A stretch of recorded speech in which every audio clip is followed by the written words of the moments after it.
გამშვიდობის დღეს 4 შაბათია და 21 საათსა და 30 წუთზე ტელერადიო კომპანია რიონის პირდაპირ ეთერში თქვენ უყურებთ თოქ-შოუს ობიექტური აზრი. მე ელზა ჩუბინიძე ვარ.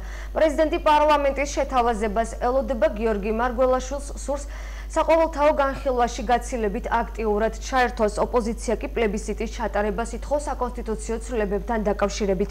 ხელისუფლება ისევ ჯიუტად აცხადებს, რომ დაგეგმილი საკონსტიტუციო ცვლილებები დროული და დემოკრატიულია. ქართულ ოცნებას ხალხის ეშინია, რატომ ამას გადაცემის პირველი ბლოკის სტუმარი ზურაბ ჭიაბერაშვილი გვეტყვის. თქვენ კი კიდევ ერთხელ ინტერაქტივის მეშვეობით დააფიქსირეთ საკუთარი ნება დაგეგმილი საკონსტიტუციო ცვლილებების შესახებ. უნდა აირჩიოს თუ არა საქართველოს პრეზიდენტი ხალხმა? ეს არის დღევანდელი ინტერაქტივის კითხვა, რომელსაც თქვენ ახლა ეკრანზე ხედავთ. დარეკეთ მითითებულ ნომრებზე და დააფიქსირეთ თქვენთვის სასურველი პოზიცია და გადაცემის პირველი ბლოკის სტუმარი საპარლამენტო უმცირესობის წევრი ზურაბ ჭიაბერაშვილი. გამარჯობა თვალწინ ზურაბ. დიდი მადლობა რომ მოგზანდით. დღევანდელი თქვენი განცხადება, რომელიც თქვენ საპარლამენტში გამოსვლისას გააკეთეთ, ქართულ ოცნებას ხელისუფლებას ხალხის ეშინია. აი რატომ უფრო დეტალურად გაძვირებული ცხოვრება. ასე დაიწყეთ თქვენ დღევანდელი გამოსვლა. დიახ, მოგესალმებით, მივესალმები მაყურებელს და ამ ქალაქის, ამ მშვენიერი ქალაქის ყველა მცხოვრებს ქუთაისობას ულოცავ. დიდი მადლობა.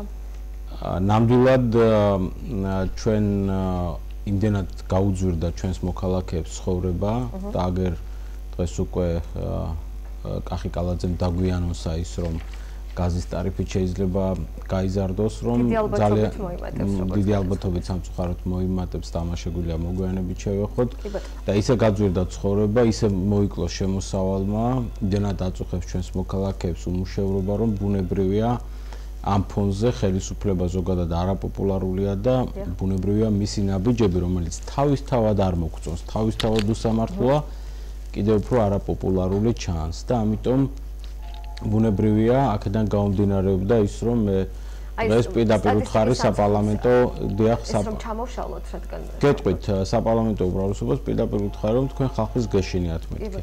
ხა ეს დღეს მე მოვიყვანე სტატისტიკის ეროვნული სამსახურის დღეს გამოქვეყნებული მონაცემები თუ როგორ გაიზარდა ფასები 2017 წლის აპრილში 2016 წლის აპრილთან შედარებით და მაშინ როცა 4%-იანი მაჩვენებელი ფასების ზრდის არის სამიზნე ბიუჯეტის კანონით უკვე გვაქვს 6%, რაც პირდაპირ შედეგია მთავრობის უგუნური ეკონომიკური პოლიტიკის და იმ გადაწყვეტილებების, რაც თვითონ ქართული ოცნების საპარლამენტო უმრავლესობა მიიღო. პირველ რიგში გულისხმობ იმას, რომ როდესაც ბიუჯეტს ვამტკიცებდით, გაზარდეს აქციზი ბენზინზე, დიზელზე, საწვავზე და მაშინ მე ვფიქრობ, კი, აქაც მეგონი ვისაუბრეთ ამ სტუდიაში ამის თაობაზე.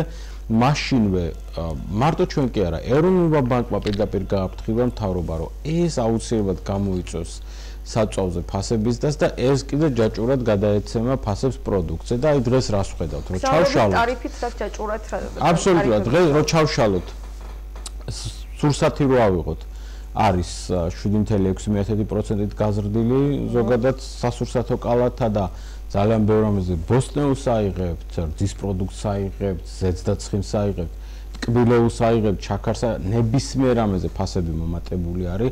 არადა ამ ყველაფერს ადამიანები, ჩვენი მოქალაქეები ყოველდღიურად ყიდულობენ სასტუმრო მაღაზიაში. ამაზე უფრო მეტად გაძვირებულია ტრანსპორტი, იმიტომ რომ ბუნებრივია საწვავი რო გაძვირდა, ტრანსპორტი გაძვირდა, გაძვირებულია მედიკამენტი და გაძვირებული არის ამბულატორიული სამედიცინო მოსახურება. ეხლა ასეთ პირობებში, ხო, ეს არის ხარჯი, რაზედაც მიდის ადამიანების ბიუჯეტი და მეორეს მხრივ შემოსავალი ეკლებს და აი ეს არის.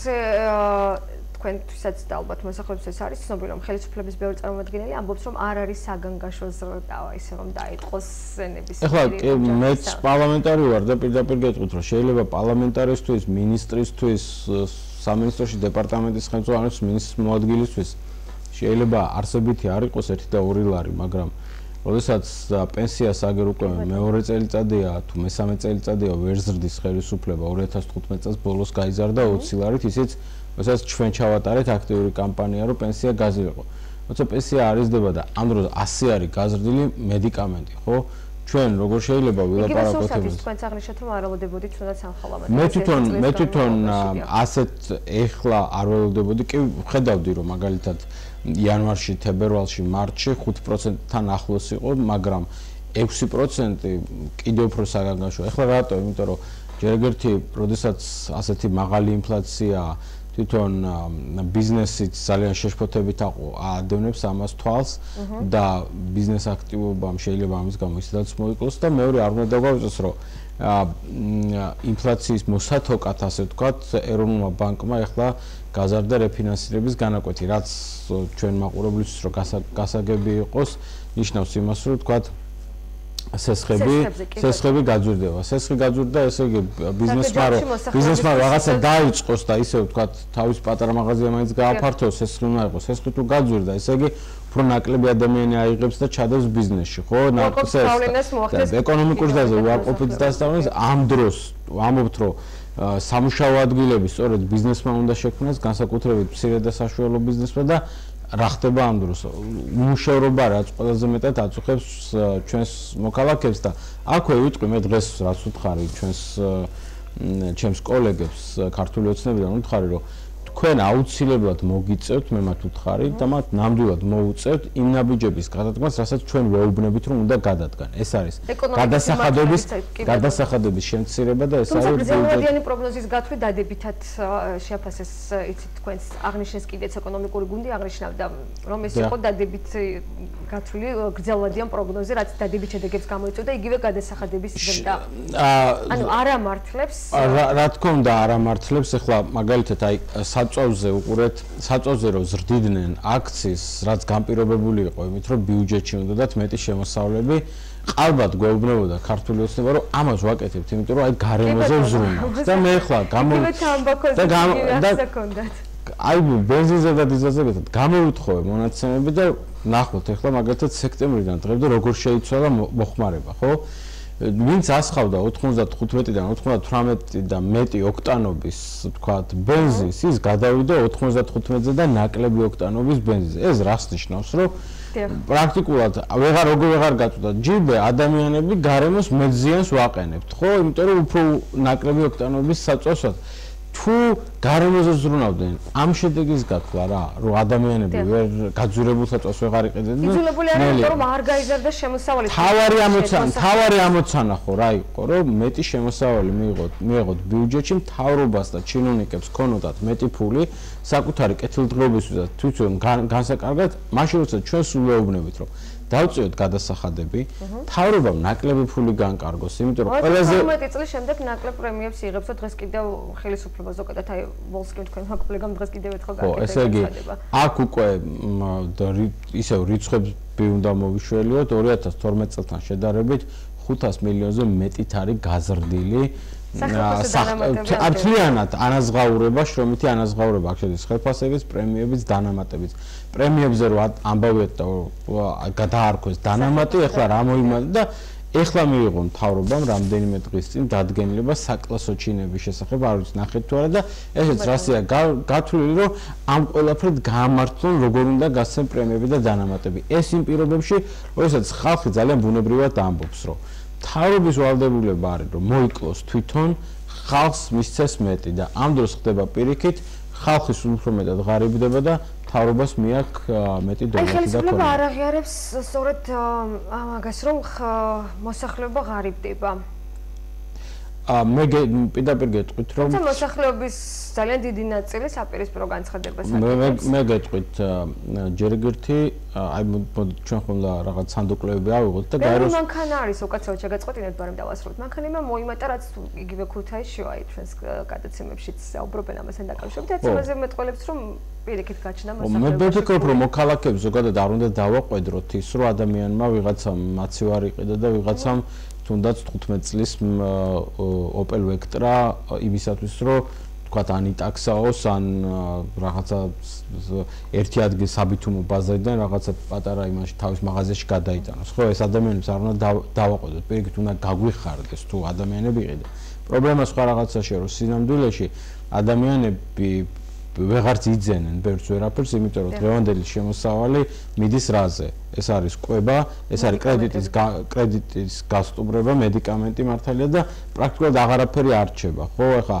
პრაქტიკულად ოჯახების უმრავლესობას რომ ფული გადაარჩინოს რომ ბავშვი ზღვაზე წაიყვანოს ქობულეთში ზაფხულში ამის ფულიც არ რჩება ყველას თვალი უჭირავს იმაზე, ოღონდ კრედიტი დაფაროს. ამიტომ გაჭირვება ბუნებრივია იმატა და მე როცა ვკვლევს, აი მაგალითად გაეროს ბავშვთა ფონდმა დეკემბერში გამოაქვეყნა კვლევა, სადაც აღმოჩნდა, რომ თუ 2013 წელს ოჯახების 23 წელს უჭირდა ხელმისაწვდომობა ჯანდაცვაზე, ეს გაიზარდა 29%-მდე 2015-ში. ხო უცნაურია თითქოს არა საყოველთაო ჯანდაცვის პირობებში, როცა მთავრობა უფრო მეტ ფულს ხარჯავს, თითქოს ხელმისაწვდომობა უნდა გაზრდილიყო. მაგრამ არ გაიზარდა და რატო? ჯერ ერთი ამ ფულს უყაირათოდ ხარჯავენ და მეორე ეს ფულიც ვერ დაეწია გაზრდილ ფასებს და ჩვენ არ უნდა გვეგონოს რომ მთავრობა რა კი ხარჯავს, ჩვენ ჯანდაცვაზე ფულს არ ხარჯავთ. ადამიანები ხო თავისი ჯიბიდან უფრო მეტ ხარჯავენ. ხო ხორციელდება ბატონო ზურაბ, რადგან ჯანდაცვაზე საუბრობთ, აი იგივე მედიკამენტების შეძენის პროგრამაც, აი ამას თუ ეთანხმებით თქვენ, რომელიმე მიმართულება თქვათ, რომელსაც ფიქრობთ რომ გაამართლოთ. მოდით პირდაპირ გეტყვით რომ გქონდათ თქვენ შენიშვნები, თუნდაც არ უნდა ყოფილიყო ერთი პაკეტი მოსახლეობის. ჩვენ იმ თავითვე ვამბობდით, რომ არ შეიძლება შედარებით შეძლებულს და უკიდურესად ღარიბს ერთი კრიტერიუმით ეხმარებოდა და მართლაც კვლევმა აჩვენა, რომ დიდრები უფრო მეტად მოიხმარენ საყოველთაო ჯანდაცვის ფულს ვიდრე ღარიბები და რატომ? იმიტომ რომ საყოველთაო ჯანდაცვაში როგორ არის პრინციპი, რომ ადამიანს რომ დაჭირდება ვთქვათ ოპერაცია, თანაგადახდის პრინციპია, ნაწილს დებს სახელმწიფო და ნაწილი ამ პაციენტმა, მისმა ოჯახმა თავისი ხარჯით უნდა დაფაროს.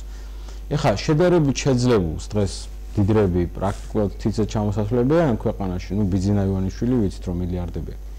ეხლა შევხედოთ, რაც უფრო ღარიბია ადამიანი, მას თავისი ჯიბიდან უფრო ნაკლებად შეუძლია რომ დაამატოს ფული სახელმწიფოს მიერ გამოყოფილ თანხაზე. შესაბამისად, ღარიბი უფრო ნაკლებად მიდის ექიმთანაც. ამ შემთხვევაში უარს ამბობს. და უარს ამბობს, იმიტომ რომ ამას რომ აი ექიმთან თქვათ კონსულტაცია შეიძლება უფასო არის, კი ბატონო, კარგია ეს საყოველთაო ჯანდაცვა, მაგრამ ექიმი რო წამალს გამოწერს, მე თუ ამ წამალს ვერ ვიყიდი, რა აზრი აქვს ექიმთან მისვას. ეხლა აი ხშირ შემთხვევაში ურჩევნეთ თანხის გადახდას, ესეც უნდა აღვნიშნოთ, რადგან საუბრობთ, აი ძალიან ბევრი რამ იყო აქაც დასახვეწი. უფასო მომსახურებაც ხშირად არ იყო. ხარჯებზე რო ლაპარაკობთ, უყურეთ, აი წარმოვიდგინოთ, ყველას ექიმთან კონსულტაცია რო უფასო აქვს, მათ შორის თქვათ თუნდაც ჩემნაირ ადამიანს, რომელსაც შემოსავალი აქვს, ხო, როცა შემიძლია რომ თქვათ ექიმთან კონსულტაციის 30 და 40 ლარი ან 20 ლარი მე თვითონ ჩემი ჯიბიდან გადავიხადო. ეხლა მე მართალი არ ვსარგებლობ საყოველთაო ჯანდაცვით, მაგრამ არიან ადამიანები, რომელსაც შეეძლოთ, მაგრამ სამაგეროდ ამან რა გამოიწვია? გამოიწვია ის, რომ თანხები აღარ იყო მერე იმას, რომ უკვე ღარიბისთვის, როცა მას დაჭირდა თქვათ 1000 ლარზე მეტი ღირებულების ოპერაცია, იქ თანხები აღარ იყო. ამიტომ დღეს საყოველთაო ჯანდაცვაში შეიტანეს ცვლილება, რომლითაც დაახლოებით მილიონამდე ადამიანს ეზღუდება ჯანდაცვის ის პაკეტი, რაც საყოველთაო ჯანდაცვის ჰქონდათ და ეს ისევ მათ შორის ჩემთვის სამწუხარო, ჩვენ რა თქმა უნდა ვამბობდით და ამ შემთხვევაში მივესალმები მიზნობრიობას, როდესაც თქვათ მაღალი შემოსავლის მქონე ადამიანებს არ ჰქონდათ საყოველთაო ჯანდაცვა და თავისი კერძო დაზღვევა იყიდონ, კი ბატონო, თქვათ პარლამენტარმა, მინისტრმა, ბანკირმა და ასე შემდეგ. და მეტი ფული უნდა დარჩეს ღარიბს, მაგრამ ახლა შეიტანეს ცვლილება, რაც გულისხმობს იმას, რომ 1000 ლარზე ნაკლები შემოსავალისაც აქვს. თან ნახეთ რა დაწერეს, ვისაც აქვს არარეგულარული შემოსავალი, ან არის თვითდასაქმებული. იმათაც კი მთავრობა ეუბნება, რომ ჯანდაცვის დაფარვა გაქვს ახლა ნაკლები. ეს ძალიან ცუდად აისახება ჩვენი მოქალაქეების ისევ ყოფაზე, მათ სოციალურ-ეკონომიკურ მდგომარეობაზე. ეხლა ვითომ საკომპენსაციოდ, აი დიდი ხანი 4 წელი ეწადია ბატონი სერგეენკო ლაპარაკობს წამლის პროგრამაზე, როგორც იქნა ამდენი ზეწოლის შედეგად, რაზეც ჩვენს ვლაპარაკობთ, მუდმივად რომ ეს გასაკეთებელია და მართლაც დაიწყეს წამლის პროგრამა, მაგრამ ნახოთ რიცხვებს შევხედოთ. თავიდან ამბობდნენ რომ ეს იქნებოდა პენსიონერებზე გათვლილი. ბევრი კითხვა გამოიწვია. ხო, აი ახლა მინდა რომ დეტალურად დავხსნა რა, თუ კი გვაქვს ამის საშუალება. ბევრი კითხვა გამოიწვია. მაგალითად, თავიდან იყო ლაპარაკი რომ უკლებრივ ყველა პენსიონერს შეეძლებოდა ამ პროგრამით სარგებლობა. თუმცა აღმოჩნდა რომ პენსიონერებს საერთოდ არ ეხებათ სოციალურად დაუცველებს 0-დან 100,000 ქულამდე, ამათში ვინც მოხდება პენსიონერი, კი, იმაზე გავრცელდება. ოღონდ ამათში მოხდება არა უბრალოდ იმ წამალზე, მაგალითად, რომ სოციალურად დაუცველის ოჯახში ბავშვს გრიპი აქვს, არამედ გვერდით ყველა დაიფაროს, როდესაც სოციალურად დაუცველს აქვს ქრონიკული დაავადება, ხო? ახლა გააკეთეს 24 წამლის და ესეთი არის 670,000 ადამიანი. მადლობა ღმერთს, ყველას ქრონიკული დაავადება არ აქვს, მაგრამ როგორც ბატონმა სერგეენკომ განაცხადა, დაახლოებით 150-დან 200,000-მდე ადამიანი ისარგებლებს ამ პროგრამით. ახლა მოდით შევხედოთ. ადამიანი თუ ქრონიკულად დაავადებულია, ეს არ ნიშნავს, რომ ერთ თვეს ერთი ადამიანი დააფინანსო და მეორე თვეს მეორე, იმიტომ რომ ამ ადამიანს ქრონიკული ნიშნავს, რომ რეგულარულად ჭირდება ერთი და იგივე წამალი. ახლა მოდით შევხედოთ 200,000 ადამიანი 6-თვიანი პროგრამა არის, ანუ პირველი ივლისს უნდა დაიწყოს და წლის ბოლომდე იქნება და სულ გამოყვეს 3,5 მილიონი. ანუ თუ გავყოფთ 3,5 მილიონს 6 თვეზე და გავყოფთ 200,000-ზე, გამოვა რომ თვეში ადამიანზე 2,5 ლარი უნდა იყოს. ეხლა ჩვენ ავიღეთ ის 24 წამლის ჩამონათვალი, წავედით აფთიაქებში და ვნახეთ ფასები. 17 ლარი, 18 ლარი, 25 ლარი, ზოგი 7 ლარი, ზოგი 99 ლარი. საშუალო ფასი მაინც ხო გამოდის 20 ლარი. სათან ხვდება ერთმანეთს 20 ლარი და სად 2,5. ეხლა პირდაპირ გეტყვით გუსმენს, ალბათ ძალიან ბევრი ადამიანი, რომელსაც შეიძლება თვითონ ჭირდეს ქრონიკული დაავადება და გეტყვით რომ ერთ წამალს უმრავლესობა არ მოიხმარს. უმრავლესობა მოიხმარს 2 და 3 წამალს და დამერწმუნეთ რომ 20 და 25 ლარი არ არის ის თანხა რაც ქრონიკულად დაავადებულებს უწევთ. მაგალითად მე ვიცი ხა ადამიანები, რომლებსაც 100 და 150 ლარი ჭირდებათ თვეში, ხო? ზოგ შეიძლება მეტი. თვლელი ასე რომ ვთქვათ, გეტყვით როგორ არის? იმის გამო რომ აქამდე ძალიან უყაირათოდ იხარჯებოდა საყოველთაო ჯანდაცვის ფული, როგორც ჩანს, სამინისტროს მონაცემებიც არ აქვს დაახლოებით რა მოცულობაზე შეიძლება იყოს ლაპარაკი და შესაბამისად მე ვარაუდობთ რომ თვითონვე ამბობენ პილოტური პროგრამა არის და პირველი თვეების განმავლობაში უნდა დაინახონ რამხელა იქნება ამის მოცულობა. მაგრამ დამერწმუნეთ რომ 3,5 მილიონი, აქედან 9,5 მილიონი პროგრამის ადმინისტრირებაზე იხარჯება და თვითონ წამალზე 3 მილიონი ეს არ არის იცით რა არის, ანუ გამართლება არის იმაზე თანხები უნდა დაემატოს, მაგრამ ახლა აქ მივდივართ თანხები საიდან უნდა დაემატოს. იმიტომ რომ კიდევ ერთხელ ვამბობ, აი ამ არასწორმა ეკონომიკურმა პოლიტიკამ შეგვიყვანა ისეთ ჩიხში, როდესაც დღეს ლაპარაკია გაზის ტარიფის მომატებაზე, როცა ლაპარაკი არის იმაზე, რომ ჩვენი ცხოვრება ძვირდება, როცა ლაპარაკია, რომ საბიუჯეტო შემოსავლებით თუ ეკონომიკური დასაკმარისი არ იქნა, როგორი იქნება და ასეთ პირობებში მთავრობას ექნება ფული მომავალ წელს რომ ეს პროგრამის ბიუჯეტი გაზარდოს. მაშინ გამოვა რომ ისევ რაღაცას უნდა მოაკლოს, ანუ მაგალითად ის რომ დღეს მაგალითად წამლის კომპონენტი შემოიღეს, ამის გამო ძალიან ბევრი ადამიანს ჯანდაცვის პაკეტი გაუარესეს და ეხლა თუ ჯანდაცვის პაკეტები კიდევ უნდა გააუარესონ ვიღაცისთვის, ამის ხარჯზე სხვა პროგრამით თავს ვეღარ მოიწონებენ. შედეგი მაინც არ იქნება სასურველი. ამიტომ რეორგანიზაციები ბატონო, აი თქვენ როგორ ფიქრობთ, რაღაცას უნდა მოაკლონ, აღნიშნეთ თქვენც რეორგანიზაციები ხომ არ იქნება კიდევ სავარაუდო შემცირებები, აი დღეს საიას კვლევაც დაიდო ახალგაზრდა იურისტების 2,000-ზე მეტი ადამიანი შემცირდა თუ არ ვცდები ზუსტად 2,500-მდე და ყველაზე მეტი თავდაცვის სამინისტროდან მოხდა კადრის შემცირება. თუმცა კვერიკაშვილმა აღნიშნა რომ ეს საჭირო იყო ოპტიმიზაცია. ზოგადად ხომ არ იგეგმება კიდევ თქვა. ხლა მოდით აქეთ დავიწყოთ იქიდან რომ რამდენიმე სამინისტრომ არ მიაწოდა ინფორმაციას, უნდა აღვნიშნოთ, მათ შორის შინაგან საქმეთა სამინისტრო განათლების მინისტრმაც უარი განაცხადა, ანუ შესაძლოა იქ კიდევ უფრო მეტი იყოს. უყურეთ რა ხდება ბიუროკრატია, ჩინოვნიკების რიცხვი, ქართული ოცნების აქტივისტებისა და მათთან დაახლოებული პირებისა და ნაცსაობის ხარჯზე გაიზარდა, ხო თქვენ ახლა აღნიშნეთ თავდაცვის სამინისტრო და ვიცით ხო რომ პარლამენტის წამყვანი კომიტეტების ხელმძღვანელთა მეუღლეები დასაქმდნენ იგივე თავდაცვის სამინისტროში და დარწმუნებული ვარ იმ 2,000-ზე მეტი სამხედრო მოსამსახურისთვის, რომელმაც თავდაცვის სამინისტრო დატოვა, ძნელი მოსასმენია, რომ ისინი გამოუშვეს სამსახურიდან და ერთ-ერთმა მათგანმა განცხადება დაწერა საკუთარი ნებით წამოვიდა სოფიოკილაძის მეუღლეზე ვსაუბრობთ, მე როგორც მაქვს ინფორმაცია, კაპიტანი სოფიო იქნება ჩვენ გადაცემის მერაბლობის სტუმარი და აუცილებლად ალბათ ისაუბრებს. ნამდვილად არა ვარ მომხრე იმისა, რომ ეხა პოლიტიკურ ოპონენტებს ნიშნი მოუგოთ იმაში, საერთოდ რატომ მუშაობს მისი ოჯახის წევრი. მე ჩვენ არა ვართ იმ ტიპის პოპულიზმით გამსჭვალებლები, როგორც თავის დროზე ოპოზიცია იყო ჩვენს მიმართ. მაგრამ მეორეს მხრივ მართლა აღმაშფოთებელია, როდესაც უამრავი ადამიანი ტოვებს თავდაცვის სამინისტროს და მერე იქ აღმოჩნდება, რომ ვიღაცა ინიშნება, ხო? მაგრამ მე ესე ვიტყოდი, რომ ვიდრე მივადგებოდეთ თვითონ შემცირებებს, ხო?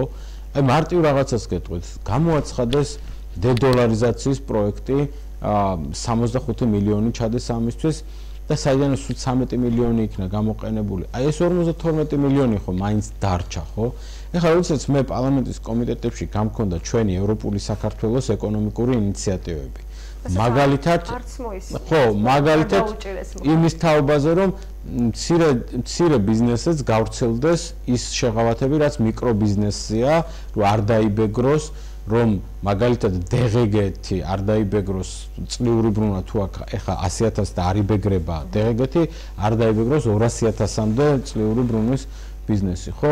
როცა ესენი შევთავაზეთ, აი მაგალითად ჩვენი პაკეტის, რაც მცირე და საშუალო ბიზნესის მხარდაჭერაზეა გათვლილი, მხოლოდ ეს ნაწილი ჯდებოდა სულ რაღაც ზუსტად 60 მილიონამდე, ხო? ჩვენ უთხარით, რომ აი 52 მილიონი ხო აქედან მორჩა. რატო არ შეიძლება რომ თუნდაც ეს შეღავათი მივცეთ მცირე ბიზნესს? მაგრამ ეს ნიშნავს ეს რომ გააკეთონ, ეს ნიშნავს რომ მაშინ თვითონ თავიანთი კომფორტი და კეთილდღეობა უნდა მოიკლონ და სწორედ ეს არ უნდა. ძალიან ბევრი ხარჯია ბიუჯეტში, რომლის შეკვეცა შესაძლებელია და ამის ხარჯი შესაძლებელია რომ გადასახადებმა დაიწიოს, ხალხს დარჩეს მეტი ფული. მარტივად აი საშემოსავლო ავიღოთ. ეხლა ჩვენ რომ მოგების გადასახადზე ვლაპარაკობთ, ის მაინც ბიზნესს ეხება და საშემოსავლო ეხება ყველას. აი მასწავლებლები ავიღოთ, ხო? საკმაოდ მაღალი პროცენტით იქვითება. რა თქმა უნდა, როცა საშემოსავლო არის 20%, ხო? რომ ვიანგარიშოთ მაგალითად აი საშემოსავლოს დაწევაც იყო თქვენ. რა თქმა უნდა, ეს არის ჩვენი ინიციატივა, რომ ავიღოთ 400-ლიანი ხელფასი და ვიანგარიშოთ, რომ დავწიოთ 20-დან 15%-ამდე საშემოსავლო, 20 ლარით მეტი რომ დარჩეს მასწავლებლის ჯიბეში, ეს მნიშვნელოვანია არა მარტო მასწავლებლისთვის და მისი ოჯახისთვის, ეს მნიშვნელოვანია ეკონომიკისთვის, იმიტომ რომ ამით იმ მასწავლებლის და ბევრი ასეთი მასწავლებლის და ადამიანის წყიდველუნარიანობა იზრდება. ის იმ 20 ლარს ისევ სასურსათო მაღაზიაში, ისევ რაღაცაში დახარჯავს და ფული ამოძრავდება და ეკონომიკა წინწავა. ამიტომ ვეუბნებით მთავრობას, რომ დაუტოვეთ ხალხს მეტი ნაკლები ამოიღეთ გადასახადების სახით. კარგით, ბატონ ზურაბ, საკონსტიტუციო ცვლილებებთან დაკავშირებითაც მინდა ვისაუბროთ, სამწუხაროდ ცოტა დრო გრჩება, მინდა მოვასწროთ ესეც. საორგანიზაციო კომისიის წევრი ხართ თქვენ 9 წევრია, თუ არ ვცდები, 3 ოპოზიციის წარმომადგენელი. აი რა ფორმატით იმუშავებს 5 მაისს იქნება პირველი შეკრება და პრეზიდენტი ელოდება ხვალ უკვე პარლამენტისგან შეთავაზებას, ასე რომ ვთქვათ, ოფიციალურად სურს მარგველაში. ევროპულმა ჩაერთოს აქტიურად.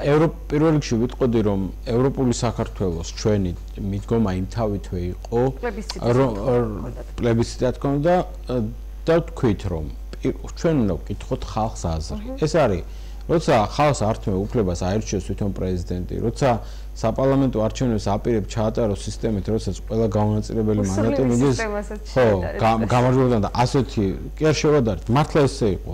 1923-დან 46 წლამდე ფაშისტურ იტალიაში მუსოლინის დროს მოქმედებდა ეს კანონი, როდესაც შეეძლო პარტიას მიიღო 25% გასულიყო პირველ ადგილზე და პარლამენტის ადგილების 2/3 დაპატრონებოდა და ჩვენ უწოდეთ კიდევაც მუსოლინის კანონი ძალიან წყინს ეს საპარლამენტო მოხმარებას ქართულ პასუხი გაგცეთ რომ თქვენ კომის გავსით ეხა დემოკრატია მაგრამ ის ვერ ასაბუთებს რითი იყო კობახიძე დღეს პარლამენტის თავმჯდომარე არის იმ სისტემით, რა სისტემითაც მოვიდა ქართული ოცნება 2012-ში და 2016-ში. ამიტომ იგივე სისტემით არის უკვე მეორედ ქართული ოცნება ხელისუფლებაში, რა სისტემითაც იყო ნაციონალიზება. ამიტომ ამას ისინი მოიტყვიან, მაგრამ რასაც გვთავაზობენ, ეს ნამდვილად იყო 23 წლის განმავლობაში ფაშისტურ იტალიაში, ხო?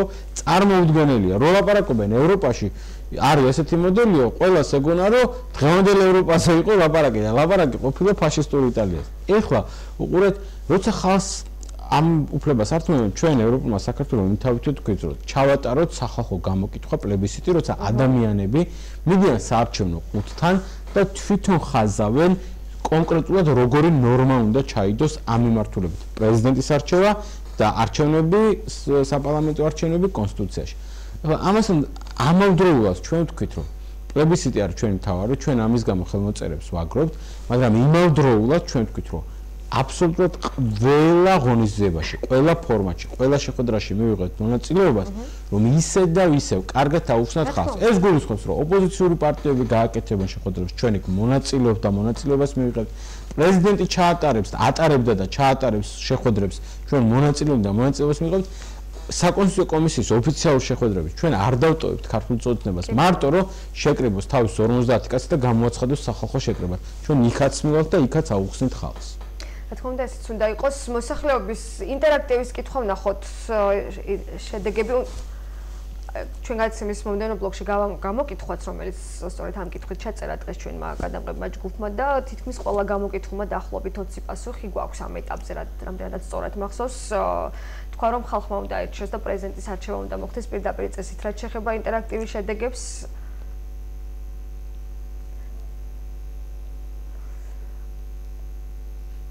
64% მაყურებლის თვლის, რომ პრეზიდენტი პირდაპირ წესით უნდა აირჩიოს, ანუ მოსახლეობამ თავად აირჩიოს. 64% თვლის, რომ პირდაპირ წესით უნდა მოხდეს, 36%-ის მოსაზრება კი გახლავთ განსხვავებული, ანუ პრინციპში მოსახლეობის ნება არის, რომ ბუნებრივიც არის, იმიტომ რომ 25 წლიანი დამკვიდრებული პრაქტიკა არის ამ ქვეყანაში პრეზიდენტის არჩევა ხალხის მიერ. მოდით დავსვათ კითხვა. პრეზიდენტის ბრალია და მარგველაშვილის ბრალია, რომ გაზის ტარიფი უნდა გაძვირდეს, ან ფასები ძვირდება, რაში შეუშალა ხელი პრეზიდენტის ინსტიტუტმა, დღევანდელმა კონსტიტუციამ, გაწერილმა ფუნქციებმა პრეზიდენტს, ან თავად მარგველაშვილმა, რაში შეუშალა ხელი მთავრობას, ან ამბობენ რომ შეუშალა ხელი ხო და რაში ეკონომიკურ გუნდს, რაში შეუშალა ხელი, რომ დღეს ეკონომიკა უკეთ წასულიყო, რომ ცხოვრება არ გაძვირებულიყო, რომ ხელფასები მეტი ყოფილიყო, დასაქმება მეტი ყოფილიყო. რაში იყო აქ მარგველაშვილის? მე სულაც არა ვარ ხო გესმით. მე ჩემთვის მარგველაშვილი თავად იყო და რჩება პოლიტიკურ ოპონენტად, რომელიც ბევრ მოსაზრებას არ ვეთანხმები. მაგრამ მე ვლაპარაკობ ისე, როგორც კონსტიტუციაშია გაწერილი პრეზიდენტის ფუნქციები. ის არის ნეიტრალური არბიტრის, რომელიც საერთოდ არ ეხება მთავრობის ეკონომიკურ საქმიანობას და ხალხს აინტერესებს მთავრობის ეკონომიკური საქმიანობა, ხვალინდელი პური, მისი ფასი და აქ რა შუაშია პრეზიდენტის ფუნქციები. უმრავლესობას ასე რომ დავსვათ კითხვა, თუნდაც აი ამ შესვლა პრეზიდენტის არჩევის წესით, როცა თქვა წინააღმდეგობა მოდის ოპოზიციური პარტიებისგან, NGO სექტორისგან, სამოქალაქო სექტორის მოსახლეობის უმეტესობა. იმიტომ რომ ბიზინა ივანიშვილს და ქართულ ოცნებას არ უნდა ისეთი სახელმწიფო ინსტიტუტები, დამოუკიდებელი ინსტიტუტები, რომელსაც თვითონ არ აკონტროლებენ. მარგველაშვილი თავის დროზე შეერჩა იმ ნიშნით, რომ ის სრულად დაექვემდებარებოდა ივანიშვილის კონტროლს, მე აღმოჩნდა, რომ არ ექვემდებარება, ის პიროვნულად მოიძულეს, ამოიჩემეს, მის ყოველ გამონათქვამზე კეთდება ძალიან შეურაცხყოფელი განცხადება ქართული ოცნების მხრიდან. მოდით აქედან დავიწყოთ, ესე იგი პრეზიდენტი თავისთავად უნდა საუბრობდეს ოპოზიციის წარმომადგენლებთანაც, ქვეყნის პრეზიდენტია და ქართული ოცნება, როგორც ყოველთვის ყველაფერში თავის თავთან მოდის ხოლმე წინააღმდეგობაში. თუ პრეზიდენტი მათ აცხადება, რომ ასე გვინდა, უნდა იყოს ნეიტრალური არბიტრი. ნეიტრალური არბიტრი ნიშნავს, რომ მოედანზე ვინც კი თამაშობს, ნეიტრალური არბიტრი ელაპარაკება ყველას და მე ის ხალხს წარუდგენს თავის საკუთარ აზრს.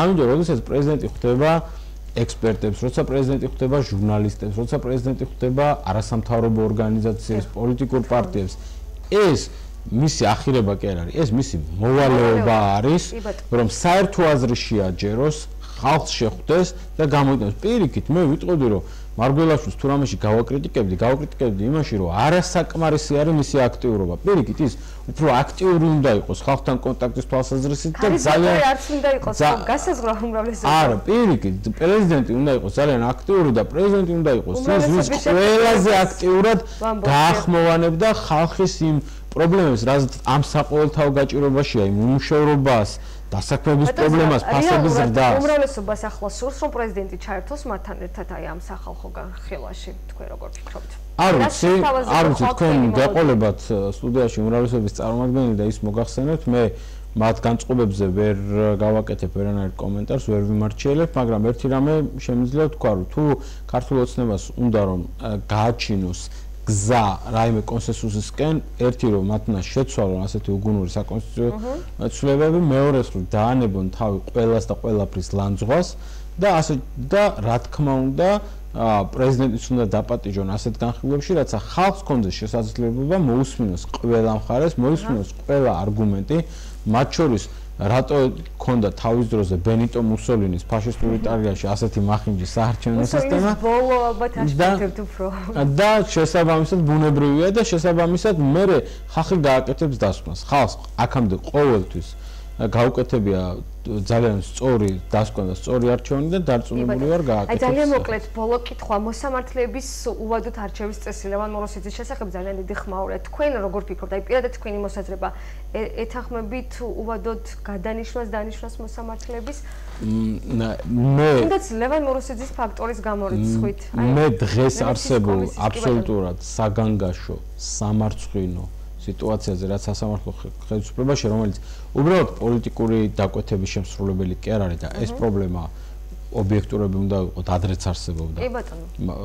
არამედ კორუფციის ჭაობში ჩაეფლო ღრმად და ამას სხვათა შორის არა მარტო საქართველოს მოქალაქეები, არამედ უცხოელებიც ამაზე ხმაურობენ ლაპარაკობენ. აი ეს საგანგაშო რუსთავის საქმის ირგვლივ თუნდაც. არა მარტო რუსთავის საქმე, ძალიან ბევრი საქმე გამოჩნდა, სადაც კორუფციის პირდაპირ ბრალდება იყო. მე გავიხსენებ მაგალითად შვეიცარიის ყოფილი ელჩი ლაპარაკობდა ერთ კონკრეტულ საქმესთან დაკავშირებით, პირდაპირ იკვეთება კორუფციული ინტერესი. ამიტომ და საერთაშორისო სავაჭრო პალატის ხელმძღვანელის განცხადებები ამას წინდელი, ხო, ერთ-ერთ კონკრეტულ საქმესთან დაკავშირებით. ამიტომ მდგომარეობა არის საგანგაშო. ეხლა როგორც არ უნდა გადანიშნოს და გადმონიშნოს ქართულმა ეცნობამ, ქართული საზოგადოება დღესვე ამას საჯაროდ ვაცხადებ, ერთ რამეზე უნდა შევთანხმდეთ.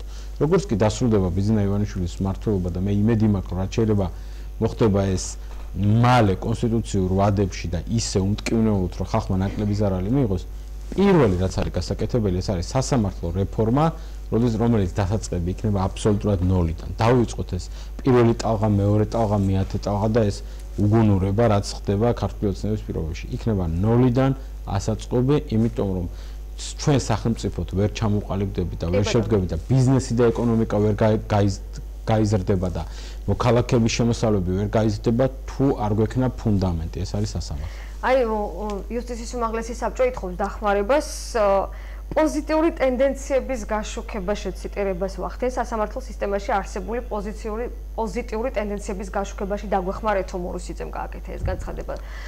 თქვენ რამდენად ხედავთ აქ თუნდაც ცენზურის მცდელობას? ძალიან ბევრს მათ შორის ჩემ კოლეგასაც მეც ვაღიარებ, როცა მედიასთან დაკავშირებით არის საუბარი, ვაძლევ თავისუფლებას საკუთარი აზრით დავაფიქსირო. მე ვფიქრობ, რომ აქაც არის მცდელობა მედიის გაკონტროლების. რამდენად არის ეს საჭირო? აი თუნდაც თქვენ როგორც თქვათ რიგით მოქალაქე და არა ოპოზიციის წარმომადგენელი ამ წუთში გჭირდებათ თქვათ, რომ აი მოსამართლის ყოველდღიურობა თუნდაც ეკრანიდან ნახოთ. რას მოიტანს დადებით? სწორედ ამ ქალაქში, სწორედ 3 წლის წინ, მაისში დაიწყო ეს ეპოპეა, მე თავად ვიქენი გასამართლებული. და ის ქალბატონი მოსამართლე დააწინაურეს ჩემი და ვანო მერაბიშვილის გასამართლებისთვის და დღეს თბილისში სააპელაციო სასამართლოშია, ხო? არც ერთ შემთხვევაში მე თვითონ უშუალოდ როგორც ბრალდებულს მოსამართლის მიმართ არ გამომიხატავს არანაირი უპატივცემულობა და არაფერი. სასამართლო დარბაზში მე ვექვემდებარებოდი და ვიცავდი კამას. მიუხედავად იმისა, რომ ბუნებრივია ის გადაწყვეტილება იყო აბსოლუტურად მიკერძოებული და თავსმოხვეული მასზეც როგორც მოხდა. მაგრამ მე როგორც მოქალაქეს დღეს შემიძლია თამამად შევაფასო და სრულიად სამარცხვინო უწოდო იმ გადაწყვეტილებას, რაც ამ მოსამართლემ იმ მაშინ მიიღო 3 წლის წინ. ისე როგორც ახლა ეს რა კი მემეხება, იმიტომ კი რომ რუსთავის საქმე ყველა მიცის გახმაურებული საქმე. ახლა ნაზღაიძეს საბიუჯეტო თანხებიდან ქრთამი გადაუხადეს, ეს იცის მთელმა საქართველოს. ამიტომ ამაზე ვილაპარაკოთ როგორც საგანგაშო მდგომარეობაზე, როგორც სამარცხვინოზე და ასეთ პირობებში მართლაც სინდისზე ხელისაღება არის მოროსიძის და სხვათა განცხადება იმის თაობაზე, რომ ჩვენზე არავინ არაფერი არ ვილაპარაკოთ. ეს არის ცენზურის პირდაპირ მცდელობა. ეს ინიციატივა კანონის სახეს ვერ მიიღებს და მკითხავშობილია იმდენად წინააღმდეგობაში მოდის საქართველოს კონსტიტუციასთან. ეს ვერ გავა პირდაპირ გეუბნებით. ეს წინააღმდეგობაში მოდის საქართველოს კონსტიტუციასთან და საერთაშორისო ჩვენ საერთაშორისო ნორმებთან ადამიანის უფლებების სფეროში. დიდი მადლობა, ძალიან საინტერესო თქვენთან საუბარი სამწუხაროდ უნდა დავასრულოთ. ზურაბ ჭიაბერაშვილი საპარლამენტო უმცირესობის წევრი გახდათ გადაცემის პირველი ბლოკის სტუმარი. მადლობა კიდევ ერთხელ რომ მოგზენდით. რამდენიმე წუთში რეკლამის შემდეგ შევხვდებით. ჩვენს ეთერში ბრუნდებით და გადაცემის მეორე ბლოკის სტუმარი ქალბატონი სოფოკილაძე საპარლამენტო უმრავლესობის წევრი ადამიანის უფლებათა დაცვის კომიტეტის თავმჯდომარე. გამარჯობა, ძალიან დიდი მადლობა რომ მობრძანდით და მონაწილეობთ გადაცემაში პირველად ხართ დღეს ჩვენს გადაცემაში. ვისურვებდი რომ კიდევ მობრძანდით, ძალიან საინტერესო იქნება მაყურებლისთვის თქვენი პოზიცია. ინტერაქტივის შედეგებს რაც შეეხება უნდა ირჩიოს თუ არა ხალხმა, პრეზიდენტი ხალხმა, ან უნდა მოხდეს თუ არა პრეზიდენტის არჩევა პირდაპირ წესით. ამ წუთში ამ დროის მონაცემებით მაყურებლის 70% ფიქრობს, რომ პრეზიდენტი პირდაპირ წესით უნდა ავირჩიოთ, 30%-ის მოსაზრება კი გახლავთ განსხვავებული.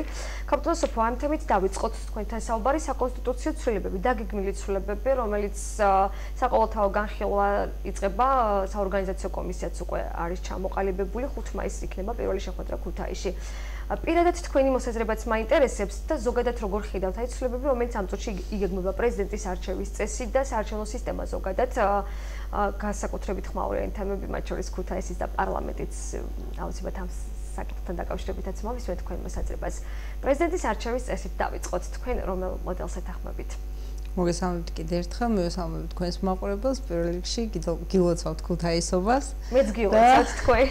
ვუსურვებ ჩვენს ქალაქს წარმატებებს და წინსვლას, ვუსურვებ იმას, რომ ნამდვილად ქუთაისი გახდეს ეკონომიკურად ერთ-ერთი უძლიერესი ქალაქი ერთიან საქართველოში. რაც შეეხება საკონსტიტუციო ცვლილებებს და კონკრეტულად პრეზიდენტის არჩევის წესს, ბუნებრივია აქ ქვეყანას ყოველთვის აქვს სუვერენული არჩევნის გაკეთების შესაძლებლობა. უნდა მიყვეს ქვეყანა რომელიმე მოდელს, ან თვითონ განავითაროს საკუთარი მოდელი. როგორც წესი, საერთაშორისო პრაქტიკა და გამოცდილება, რასაც გვიჩვენებს, ძლიერ საპარლამენტო რესპუბლიკებში, ძირითადად ყველგან ხდება პრეზიდენტის არჩევა არაპირდაპირი წესით. ჩვენ თუ გვაქვს ის მიმართულება აღებული, რომ უნდა გაძლიერდეს პარტიები, უნდა გაძლიერდეს პარლამენტი, უნდა გაძლიერდეს აი ესე პირდაპირი საპარლამენტო რესპუბლიკა ზოგადად. დიახ, საპარლამენტო რესპუბლიკა თუ უნდა გაძლიერდეს, ამ შემთხვევაში ყველაზე ოპტიმალური ვარიანტი იმისა, რომ ძლიერი პარლამენტი იყოს მთელი თავისი, ასე ვთქვათ, თანდევის საკითხებით, აუცილებლად ჩემი აზრით, პირადადაც და ჩვენი გუნდის აზრითაც პრეზიდენტის არჩევა უნდა მოხდეს არაპირდაპირი წესით და არაპირდაპირი წესით.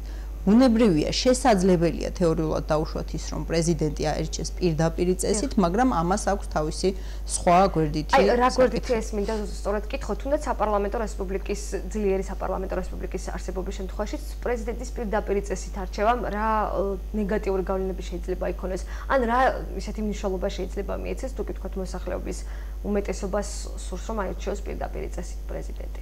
რა შეიძლება იყოს ნეგატივი ამ შემთხვევაში რესპუბლიკის ქვეყნისთვის? პრეზიდენტი, როდესაც არის ძლიერი პარლამენტი და ძლიერი საპარლამენტო რესპუბლიკა, ბუნებრივია ვერ იქნება ისეთი ფართო უფლებამოსილებებით აღჭურვილი, როგორიც ეს არის მაგალითად საპრეზიდენტო რესპუბლიკაში, დაუშვათ ამერიკის შეერთებულ შტატებში. ამიტომ შესაბამისად მისი ლეგიტიმაციის პირდაპირ პროპორციული უნდა იყოს ბუნებრივია მისი ფუნქციებიც.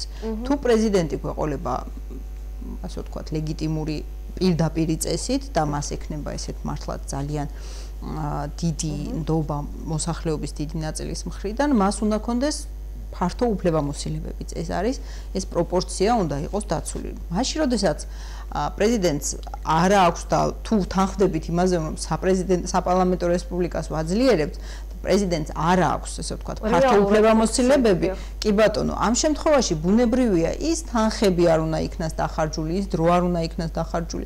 არაპროპორციული არის ერთმანეთთან. დიახ, არჩევნების თანხები ეს არ უჩნდება სახელმწიფოს, ბუნებრივია ძალიან მცირე თანხა. შესაბამისად, პრეზიდენტის ფუნქცია მოვალეობები არ იქნება პროპორციული იმ ლეგიტიმაციისა, რაც მას ექნება, ასე ვთქვათ, ხალხისგან მიღებული. აი, პრეზიდენტის უფლებების შეკვეცასაც მოყვა ძალიან ბევრი კითხვები, ასე რომ ვთქვათ, იგივე მთავარსარდლის ფუნქციას მაშინ როცა არ აქვს რეალურად უფლებამოსილება განსაზღვროს თუნდაც გადამწყვეტ მომენტში მნიშვნელოვანი გადაწყვეტილებები მიიღოს. ამ მიმართულებით რას ფიქრობთ თქვენ? ვთქვათ, რამდენად არის მიზანშეწოლილი იგივე ფუნქციების შეკვეცა. აქაც მივდივართ ისევ იმ საკითხამდე, რაზედაც ოპოზიცია ამბობს, რომ ძალიან ბევრ ფუნქციას იგივე მოსახლეობაც თulis, რომ ძალიან ბევრ ფუნქციას ვართვევთ მარგველაშვილზე. ზოგადად მარგველაშვილის ფიგურასაც ამბობენ, რომ გამოიწვია სწორედ იმან, რომ გიორგი მარგველაშვილი ვერ გახდა აი კი რომელსაც ბიძინა ივალიშვილი მართავდა. მე ვფიქრობ, რომ ეს არის ძალიან მარგველაშვილის ფაქტორი რამდენად თამაშობს ამ შემთხვევაში. გამეღიმა, იმიტომ რომ არ შეესაბამება რეალობას, ბუნებრივია ბევრ რაღაცას ამბობენ ისეც, რაც რეალობასთან არ არის შესაბამისი, მაგრამ რას ვიზად დემოკრატია ეს არის და უნდა ესე ვთქვათ, გავცეთ პასუხი თუ რაიმე კითხვის ნიშნები გაჩნდება. ამიტომ აქედან გამომდინარე მე არ ვფიქრობ, რომ მარგველაშვილის ფაქტორის გამო ჩვენ ვაკეთებთ რაღაცას ან არ ვაკეთებთ რაღაცას. აქ საუბარი არის პრეზიდენტის ინსტიტუტზე. თუ ჩავთვლით იმას, რომ თქვათ, ჩვენი კონსტიტუცია იყო ძალიან კარგი და გადასარევი, მაშინ ვერ ხვდები, რომ საერთოდ რატომ იყო საუბარი იმაზე, რომ კონსტიტუცია უნდა შეიცვალოს. ხო, ანუ ფაქტი ნამდვილად იყო ის, რომ კონსტიტუცია არის უпростоრად ახლაც, რომ ეს მოქმედი კონსტიტუცია ნამდვილად ვერ უზრუნველყოფს იმას, რომ ძალთა ბალანსი გადანაწილებული იყოს ხელისუფლების სამშტოს შორის თანაბრად და პროპორციულად. და სწორედ ეს იყო ჩვენი მიზანი, რომ ეს ძალთა ბალანსი დაგოცვა და მე მგონია, რომ საკონსტიტუციო კომისიამ, რომლის წევრიც მეც გახლავართ, ბატონი ირაკლი კობახიძის თავმჯდომარეობით ძალიან კარგად შეასრულა თავისი ფუნქცია და რეალურად ეს უფლებამოსილებების გადანაწილება ნამდვილად თვალსაჩინო არის და სწორედ დღესაც არის იმაზე საუბარი თქვენ დამისვით ახლა შეკითხვა, რომ პრეზიდენტს რატომ შეეკვეცა უფლებამოსილებებიო, ეს არის ზუსტად თუ ჩვენ გვყავს ძლიერი პარლამენტი და ვართ საპარლამენტო რესპუბლიკა, მაშინ პრეზიდენტის უფლებამოსილებები სულ სხვა უნდა იყოს, ვიდრე ეს არის საპრეზიდენტო რესპუბლიკა. ეს კითხვები რომ არ იყოს მოსახლეობაში კაპიტანოსოფო, ხომ არ იყოს საჭირო უფრო მეტი ინფორმირებულობა. ეხლა იწყებს კომისია მუშაობაზე საყოველთაო განხილვების იგეგმება, თუმცა პრეზიდენტმა გაცილებით ადრე დაიწყო კონსტიტუცია ყველასია ფარგლებში შეხვედრა მოსახლეობასთან. თუნდა აი უმრავლესობა საპარლამენტო უმრავლესობას გულისხმობს ამ შემთხვევაში გაცილებით აქტიურად ხომ არ იყოს საჭირო იგივე კიდევ ერთხელ გამეორდები გაცილებით აქტიური კომუნიკაცია მოსახლეობასთან. ფაქტია რომ აქვს მოსახლეობას ეს კითხვები და ფაქტია რომ უმეტესობას უნდა რომ პრეზიდენტი პირდაპირ წესს დაერჩიოს. მე ვფიქრობ რომ ეს კომისია ახლა აი ზუსტად ფაქტობრივად შეუძლებელი არის რომ თელმა ხალხმა დაწეროს რაღაც სრულებების პროექტი. ეს არის წარმოუდგენელი რამ. ყველა ქვეყანაში არ აქვს მნიშვნელობა ეს კონსტიტუცია იქნება თუ ჩვეულებრივი კანონი წერს ვიღაცა და შემდეგ გამოდის ეს საერთო სახალხო განხილვაზე. მე მგონია ჩვენ ამ გზით წავედით და რაც შეიძლებოდა საკონსტიტუციო კომისიის ფარგლებში მაქსიმალურად უზრუნველყავით ჩართულობა, იქნებოდა ეს აკადემიური წრეები, სამეცნიერო წრეები, NGO-ები, ექსპერტები და ასე შემდეგ. ამას აღნიშნავს არა მარტო ჩვენი ხელისუფლება, არამედ ამას აღნიშნავს ვენეციის კომისია, ამას აღნიშნავენ დიპლომატიური კორპუსის წარმომადგენლები და ასე შემდეგ. მე ვფიქრობ, რომ ის ერთი თვე, რაც განსაზღვრული არის ჩვენი კონსტიტუციით, რომ უნდა გამოვიდეს საერთო სახალხო განხილვაზე ეს პროექტი, ეს არის ძალიან მნიშვნელოვანი და სწორედ ჩვენ მაქსიმალურად უნდა დაუგდოთ გულისხმური, ესე ვთქვათ, ხალხის აზრს. პლებისციტ რაც შეეხება ხელისუფლება წინააღმდეგი, იმიტომ რომ ეშინია ხალხის, როგორც ოპოზიცია ამბობს. პლებისციტი თხოვს ევროპული საქართველოს ხელმოწერების შეგროვებას დაიწყო. ორ საკითხთან დაკავშირებით საარჩევნო სისტემა მაჟორიტარულ პროპორციულ სისტემას გულისხმობდა ისე და ისე პრეზიდენტის არჩევის წესი. შესაძლებელი არის ბუნებრივია.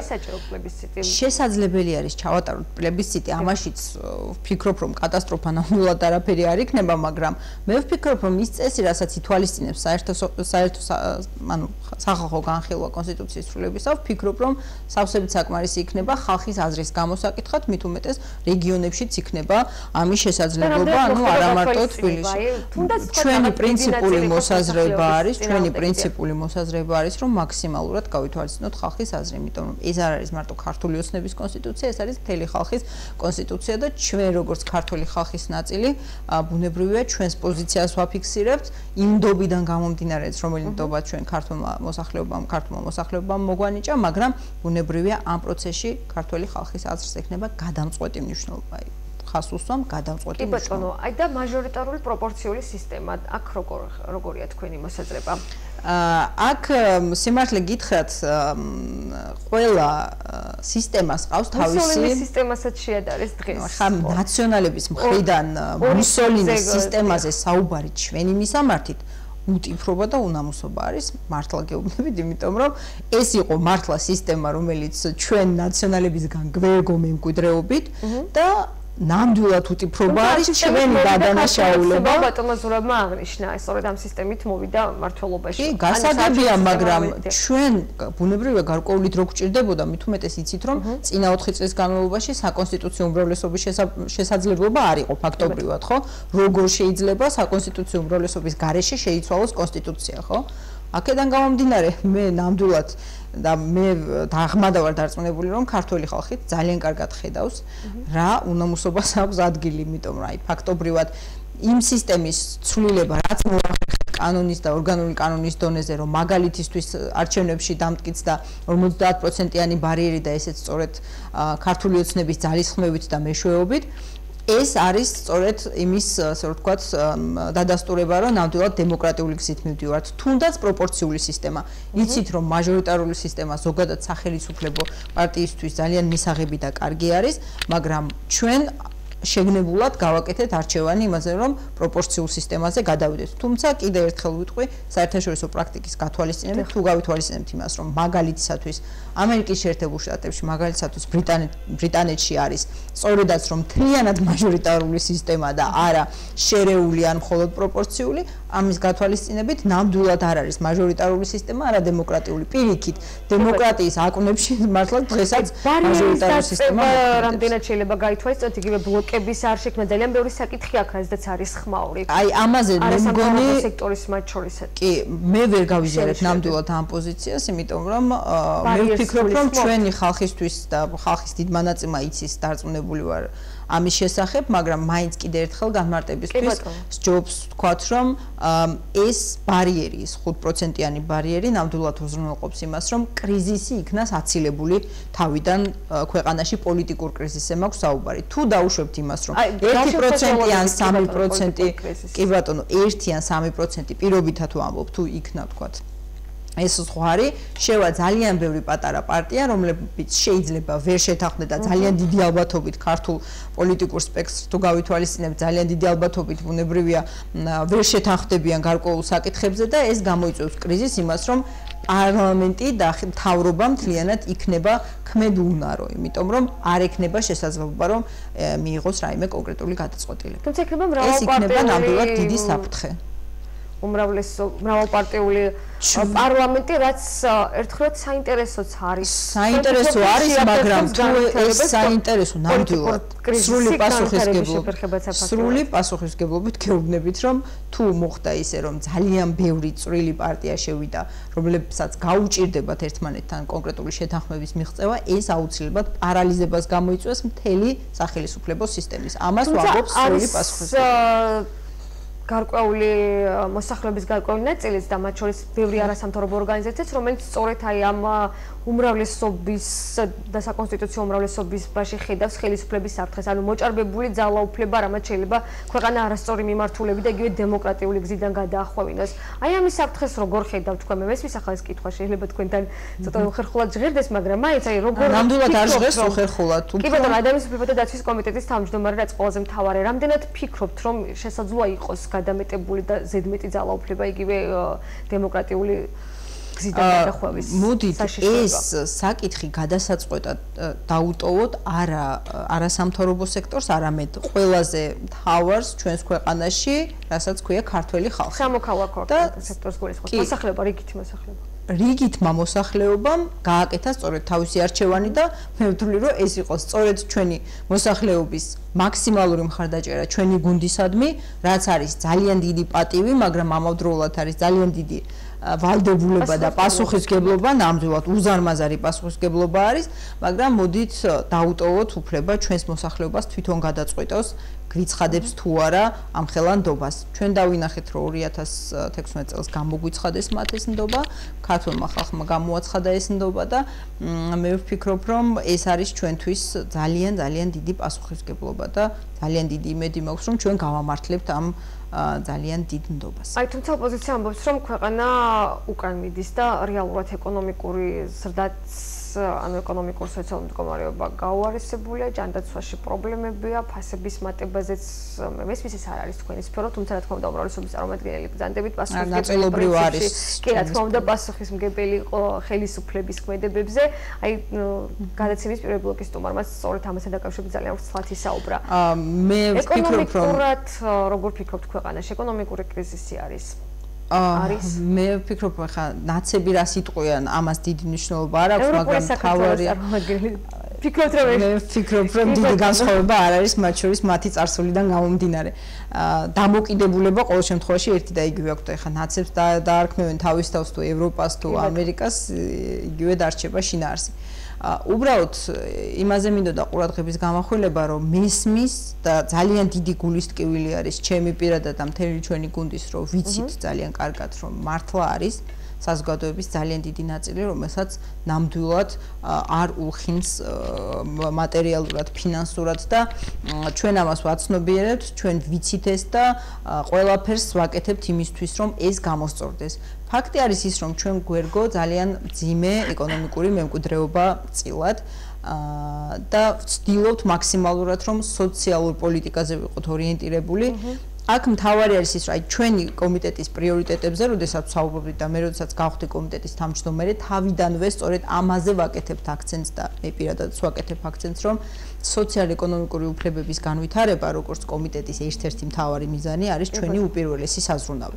სწორედ სოციალ-ეკონომიკური უფლებებზე კეთდება აქცენტი ჩვენი კომიტეტის ფარგლებში და თუ ვთქვათ, გადახედავთ ჩვენს ინიციატივებს, რაზეც მუშაობთ ახლა, სწორედ ამ მიმართულებით გვაქვს გეზი აღებული და გარკვეული პერიოდის შემდეგ აუცილებლად იხილავს ჩვენი საზოგადოება იმ ინიციატივებს, რომელიც ჩვენი კომიტეტის ფარგლებში უშუალოდ ჩემი ხელმძღვანელობის ქვეშ აი შეგიძლიათ თქვათ ერთ-ერთზე ვისაუბროთ თუ მუშაობთ აი ერთ-ერთი ასე გაცილებით თვლით რომ გაცილებით მნიშვნელოვანია მაგალითად დასახმების ხელშეწყობის სერვისების განვითარება ეს ძალიან მნიშვნელოვანია და კი ბატონო ნომერ პირველი საკითხი არის ასევე სოციალური მუშაკის თემატიკა სოციალური მუშაკის ინსტიტუციურ რეფორმაზე ვმუშაობთ ვამზადებთ ასევე ბავშვთა უფლებების ერთიან ჩარჩო ასე ვთქვათ კანონს რომელიც სწორედ ბავშვებზე იქნება ორიენტირებული და მათი უფლებების დაცვას მოემსახურება და ძალიან ბევრი ინიციატივა ხა აღარ დავაკონკრეტებ და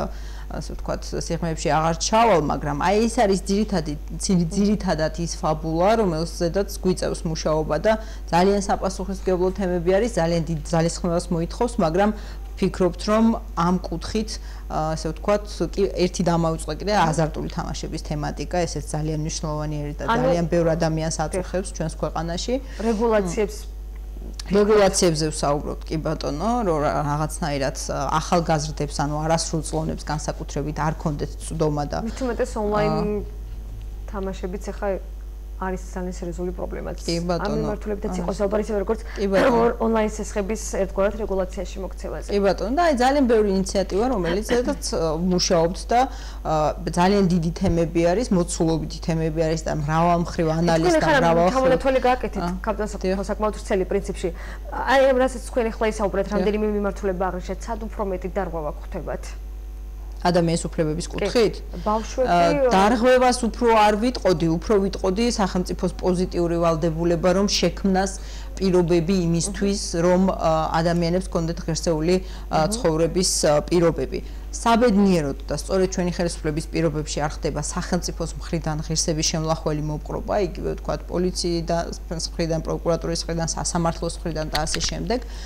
მაგრამ თავარი არის ამ შემთხვევაში ის რომ ჩვენ შევქმნათ ღირსეული პირობები, შევქმნათ ინსტიტუციური მექანიზმები იმისთვის რომ ადამიანებმა სოციალურად, ეკონომიკურად უკეთესად იგრძნონ თავი და ეს არის მთავარი და ვფიქრობთ რომ მთავარი გამოწვევა ჩვენი ქვეყნისთვის. აი სასამართლო ახსენეთ თქვენ და თავისთავად ვაპირებთ ამ თემასთან დაკავშირებით საუბარს იუსტიციის უმაღლესი საბჭოს მდივანი ლევან მურუსიძე უვადოთ მოსამართი დანიშნულს ძალიან ბევრი ხმაური მოყვა ამ თემას ზოგადად თუმცა აქ რამდენად ვფიქრობ თქვენ თქვათ მურუსიძის ფაქტორი თამაშობს თუ ზოგადად რეფორმა არის ეს ცვლილება არის მიუღებელი მოსახლეობის გარკვეული ნაწილისთვის მოსამართლეების უვადოთ გადანიშნოს გულისხმობ ამ შემთხვევაში მოსახლეობის უფრო სწორად მოსამართლეების უვადოთ რამდენად მაღალია თავარი შეხება ამ სეგმენტთან, ვინც უშუალოდ თქვა საუბრობს იგივე სასამართლოსთან დაკავშირებით. კი, გვაქვს შეხება ამ ადამიანებთან, ბუნებრივია. საკითხი არის, საკითხი დგას შემდეგნაირად. უნდა შევადაროთ აუცილებლად რა გქონდა და რა შევძელით რომ მიგვეღწიათ. ვიცით რომ გქონდა საშინელი სასტიკი სიტუაცია ამ მიმართულებით, ვიცით რომ გქონდა მართლაც რომ ასე ვთქვათ, ყურმოჭრილი ძალიან მძიმე პრობლემებია სასამართლოში, რომელთაც არ შეეძლოთ დამოუკიდებლად გადაწყვეტილების მიღება. ეს იყო სამწუხარო რეალობა. ვიცით რომ დავიწყეთ რეფორმები, განვახორციელეთ 3 ტალღა და ყველაზე მთავარი სახელმწიფო ნება იმისთვის რომ არ იყოს სასამართლო დამონებული, თუმცა უნდა ვაღიაროთ ის რომ ამ მიმართულებით გვაქვს გამოწვევები და ეს არ არის ადვილი პროცესი. ეს არ არის პროცესი. ყველაზე რთული რა არის აი ამ პროცესში? ყველაზე რთული ამ პროცესში არის თავარი გამოწვევა რომ იყოს ნდობა მაქსიმალურად მაღალი სახელმწიფო უბრალოდ თვითონ ჩვენი ხალხის მხრიდან. აი ეს არის ყველაზე დიდი გამოწვევა. ამ ნდობის ამაღლებას ჭირდება გარკვეული პერიოდი. მე ძალიან ხშირად მისაუბრია, კი ბატონო, ნაბიჯებიც ბუნებრივია, ხშირად მისაუბრია ჩვენს ამერიკელ კოლეგებთან, ბრიტანელ კოლეგებთან, გერმანელ კოლეგებთან, ძალიან ბევრ ადამიანთან, ვისაც ამ საკითხებთან აქვს შეხება და ზოგადად ადამიანის უფლებების სფეროში და ისინი ამბობენ, რომ ესეთ სასამართლო სისტემას, როგორცაც მათ ქვეყანაში მიაღწიეს, ამას ბუნებრივია არ იყო დროის მცირე მონაკვეთი. ეს ინსტიტუტები ამ ქვეყნების განვითარებასთან ერთად ვითარდებოდნენ და მიიღეს ის, რაც მიიღეს. ძალიან მაღალი ხარისხის ნდობა აქვს მათ ქვეყნებში სასამართლოს და ჩვენც მაქსიმალურად უნდა შევეცადოთ, რომ გარკვეული ნაბიჯები გადავთქვათ იმისთვის, რომ ის მიღწევები, რაც გვაქვს, კიდევ უფრო გავამჯობესოთ. კიდევ ერთხელ ამბობ, გვესმის რომ ეს არ არის საკმარისი, მაგრამ აი თქვენ ახსენეთ ძველი სისტემა და მე მესმის და ზოგადად ჩემთვისაც რა თქმა უნდა ცნობილია წინა ხელისუფლების პერიოდში თუნდაც მოსახლეობის დამოკიდებულება ძალიან დიდი ნაწილის მოსახლეობის დამოკიდებულება სასამართლოსთან და ისევ მორუსიძესთან დაკავშირებით მინდა გითხოთ თავარი ფიგურა რაც იწვევდა ძალიან უარყოფით ემოციას ყოველი ხელისუფლების პერიოდში ახლა შესაბამისად ხომ არ ფიქრობთ რომ ერთგვარად თუნდაც მორუსიძის პერსონა შესაძლოა გამოიწვიოს ეს ნდობის დაბალი მაჩვენებელი ასე რომ ვთქვათ ძალიან დიდი ნაწილი არის წინააღმდეგი მორუსიძის უადოდ დანიშნას თან დაკავშირებით. ეს ინტერაქტივი ქონდათ თქვენ თუ ზოგადად გასაგებია. მორუსიძის დანიშვნასთან დაკავშირებით ერთი შემიძლია ვთქვა მხოლოდ. ჩვენ თუ საუბრობთ იმაზე, რომ სასამართლო უნდა იყოს თავისუფალი და დამოუკიდებელი, ერთ-ერთი შემადგენელი ნაწილი ამ საკითხისა ის არის, რომ მოსამართლეებს თვითონ ქონდეთ არჩევის საშუალება და საბჭოს თვითონ ქონდეს არჩევის საშუალება იმ ადამიანებისა, რომელზედაც ისინი, ასე რომ ვთქვათ, მიიღებენ გადაწყვეტილებას. მორუსიძემ დღეს ეს შენიშვნა მათ შორის მედიასაც მაგიტომ გამოიხატა. ხო, ამიტომ ჩემი მხრიდან, აი მე როგორც ადამიანის უფლებების კომიტეტის თავმჯდომარე, მე რომ ეხა გავაკეთო განცხადება, რომ მე მომწონს მორუსიძე, ან მე არ მომწონს მორუსიძე, როგორი იქნება ეს აღქმული სამართლებრივი სახელმწიფოს პრინციპიდან გამომდინარე და კანონის უზენაესობის პრინციპიდან გამომდინარე. მაშინ, როდესაც მე როგორც პარლამენტარს, თუნდაც კომიტეტის თავმჯდომარეს, არ მაქვს არანაირი უფლება და ბერკეტი ესეთ კონკრეტულ გადაწყვეტილებაზე მივიღო მონაწილეობა და თქვა რომ ეს არის კარგი ან არის ცუდი და გავაკეთო ეს შეფასება. ეს იქნება ჩემგან კანონის პირდაპირი დარღვევა, ჩარევა სასამართლო ხელისუფლებაში საკანონმდებლო ხელისუფლების მხრიდან. მე შემიძლია ვიმუშაო ჩემი კომპეტენციის ფარგლებში, ანუ ვიმუშაო რეფორმებზე, ვიმუშაო კანონის ცვლილებაზე, რადგან საუბრობთ მაინც მე ვფიქრობ, აი ამიტომაც გითხეთ, რომ ნდობის ამაღლებაზეც თქვენც გავუსვით ხაზი. შესაძლოა იყოს გამართლებული თუნდაც ნდობით აღჭურვილი იგივე მოსამართლეები, ვინც არ სარგებლობდა მოსახლეობის დიდი ნაწილისგან იგივე აგრესით. ძალიან ბევრი ისეთი ცნობილი საქმე წინა ხელისუფლების პერიოდში, რა თქმა უნდა, თქვენც იცით და მოსახლეობის დიდმა ნაწილმაც უკავშირდება ბატონ მორუსიძეს. კიდევ ერთი თემა გახმაურებული საკმაოდ აი რაც სასამართლოს და უზენაეს იუსტიციის საბჭოს უკავშირდება. ერთგვარად მოითხოვეს დაგვეხმარეთ სასამართლოს სისტემაში არსებული პოზიტიური ტენდენციების გაშუქებაში, უბრალოდ არ შემეშალოს ციტირებას ვახთინ. ერთგვარად ეს მედიამ აღიქვა ცენზურის მცდელობად ძალიან ბევრი ხმაური მოჰყვა ამასაც. რამდენად სჭირდება სასამართლოს თქვენი აზრით ახლა თუნდაც აი ეს პროექტი, რომელზეც საუბარია ბოლო დღეებში, რომ მოხდეს გაშუქება ინტენსიურად ერთგვარად შესაძლოა თქვენ არც ამას არ უპასუხოთ ახლა, მაგრამ აი მცდელობას რამდენად ხედავთ იგივე ცენზურის. თქვენ ხომ თავისთავად მედიის უფლებებიც რიგითი მოქალაქე ვარ, მეც ჩემი უფლებებიც უნდა დაიცვათ. კი, ბუნებრივია. გულში მქონდა სწორედ კომიტეტზე ამაზე დააფიქსირა უმცირესობამ, რომ აქ მარტო უმცირესობების უფლებები უნდა იქნეს დაცულიო. ჩემი პირადი პოზიცია არის ის, რომ აუცილებლად ყველა ადამიანის, თითოეული ადამიანის უფლება უნდა იქნეს დაცული და ეს არის მთავარი და ეს არის განსაზღვრელი. ამიტომ, როდესაც თქვენზე როგორც ჟურნალისტზე არის საუბარი, მედიის თავისუფლება ბუნებრივია პირველ ხაზზე დგას ამ შემთხვევაში არის უამრავი სხვა ადამიანი, სადაც სხვადასხვა უფლებები დგას პირველ ხაზზე. აქედან გამომდინარე, ზოგადად კონსტიტუციურ სამართლებრივადაც და საერთაშორისო სამართალშიც ესე არის განსაზღვრული, რომ როდესაც არსებობს უფლება, უფლების შეზღუდვა, ან უფლების ასე ვთქვათ, აღსრულება არ შეიძლება სხვა უფლების ხარჯზე. ანუ ყოველთვის როცა გვაქვს კოლიზია ორი უფლების, ამ შემთხვევაში ბალანსის დაცვა არის საჭირო. ეს მესმის, რომ არის ძალიან რთული. ძალიან რთული არის ხშირ შემთხვევაში მოსამართლების უფლებებიც, როცა ერთგვარად კრიტიკული მასალები კეთდება, ამას გულისხმობთ? მე კაპიტანი მაგათით პირდაპირ ამბობს, რომ მოსამართლებზე აი რეგულაციები, რომელსაც ახლა ითხოვს, იღება ამ შემთხვევაში, აი თუნდაც კრიტიკული სიუჟეტის ან მასალის შემთხვევაში. არა, კრიტიკული სიუჟეტი ნამდვილად არ არღვევს მოსამართლის უფლებას, მაგრამ მოსამართლის, როგორც მოსამართლის და როგორც ადამიანის უფლება იღება მაშინ, როდესაც მას ცილს წამებენ. ამ შემთხვევაში ცილის წამება არის ცალსახად უფლების დაცვა. კი ბატონო, ცილის წამება არ არის ფაქტი, ალბათ შესაბამისად. დიახ და ძალიან ხშირად ეს შემთხვევაში იყო ძალიან ესეთი დოკუმენტური ფაქტებიც, ასე რომ ვთქვათ, მასალები, რომელიც მოიპოვა რუსთავიერმა. ეს რამდენად იყო უფლებების დარღვევა მოსამართლის? ამ კონკრეტულ ფაქტზე შეფასებას ვერ გავაკეთებ, იმიტომ რომ მეც მოვისმინე გარკვეული ასე ვთქვათ, სიუჟეტები მხოლოდ ტელევიზიიდან, იგივე ნაზღაიძის შემთხვევაში და ძალიან დეტალური და სიღრმისეულად რომ არ მოგატყუოთ, არ ვიცნობ ამ შემთხვევას, ამ кейსს, მაგრამ რასაც ხედავ, ძალიან ხშირად ხდება ფაქტების დამახინჯება, ან სხვაგვარად, აი შავი პიარი დისკრედიტაცია, რაზედაც გუშინ ჩემი კოლეგა ვანო ზარდიაშვილი საუბრობდა, როგორ ხდება შავი პიარის აგორება ადამიანზე. და შემდეგ მონათლეს იმათ, რომ აი უჩანანვაშვილის დისკრედიტაციას ახდენსო. მან უბრალოდ წარმოაჩინა, როგორ ხდება შავი პიარის აგორება და სწორი იყო, ანუ იმ შემთხვევაში, იმიტომ რომ შავი პიარის აგორების ხელოვანები არის ზოგიერთი ჟურნალისტი. აი რაც გულისხმობ კონკრეტულ შემთხვევაში უფრო დეტალურად რა თქვა. იმას გულისხმობ, რომ ხდება მიზანმიმართული დისკრედიტაცია ადამიანების და ეს მე ვფიქრობ, რომ დაუშვებელი არის. შეიძლება ბოლო ფაქტი წამებად იყო დისკრედიტაცია, რასაც თქვენ ახლა ბრძანებთ მედიის მხრიდან. მედიის მხრიდან დისკრედიტაცია ხა ლამის ყოველ დღე არის ძალიან ხშირად როგორ ვთქვა, ძალიან ბევრი ადამიანზე იქნება თუნდაც მოსამართლებზე, თუნდაც ნაზღაიძე, თუნდაც აი ძალიან ბევრი შემთხვევა, როდესაც რაღაცა დემონიზება ხდება ადამიანების და ეს არის დაუშვებელი. თან როდესაც ხდება მარტო ერთი მხარის პოზიციების წარმოჩენა.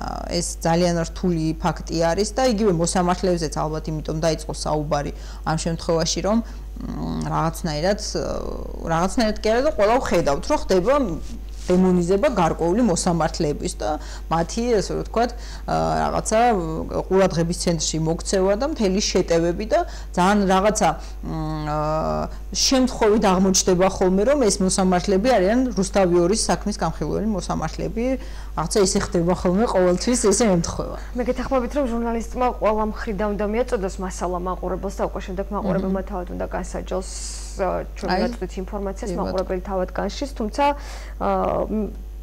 აი როცა წინა ბლოკშიც აღვნიშნე, როცა მედიასთან დაკავშირებით საუბრობთ, ერთადერთი თემა, რაზეც ვაძლევ ხოლმე უფლება საკუთარი მოსაზრებაც მეტნაკლებად დავაფიქსირო, ეგ იყო წინა ხელისუფლების ძალიან სერიოზული შეცდომა, როცა მედიის საქმიანობაში ძალიან უხეშად ჩაერივნენ, ძალიან ბევრი ფაქტია ამისი. და ვფიქრობ, რომ მოქმედი ხელისუფლებისთვისაც ეს იქნება ძალიან ცუდი შეცდომა, თუ კი რაიმე ფორმით, ძალიან დიდი შეცდომა, თუ კი რაიმე ფორმით ეცდება მედიის კონტროლს. ბუნებრივია, გეთანხმებით აბსოლუტურად. და ჩემს როგორც ჟურნალისტის, როგორც მოქალაქისთვის მიუღებელია, როცა მედია კონტროლის ქვეშ არის და ეგ თავისთავად აღარ არის დემოკრატია, რაზეც ვთქვათ, გამუდმებით არის საუბარი, თუმცა ასევე არის ძალიან ბევრი კითხვის ნიშანიც. ინტერაქტივი შედეგები რაც შეეხება, ესე დაუბრუნდეთ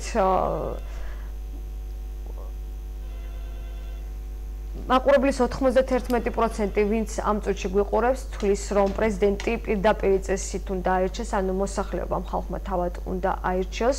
9%-ის მოსაზრება კი გახლავთ განსხვავებული.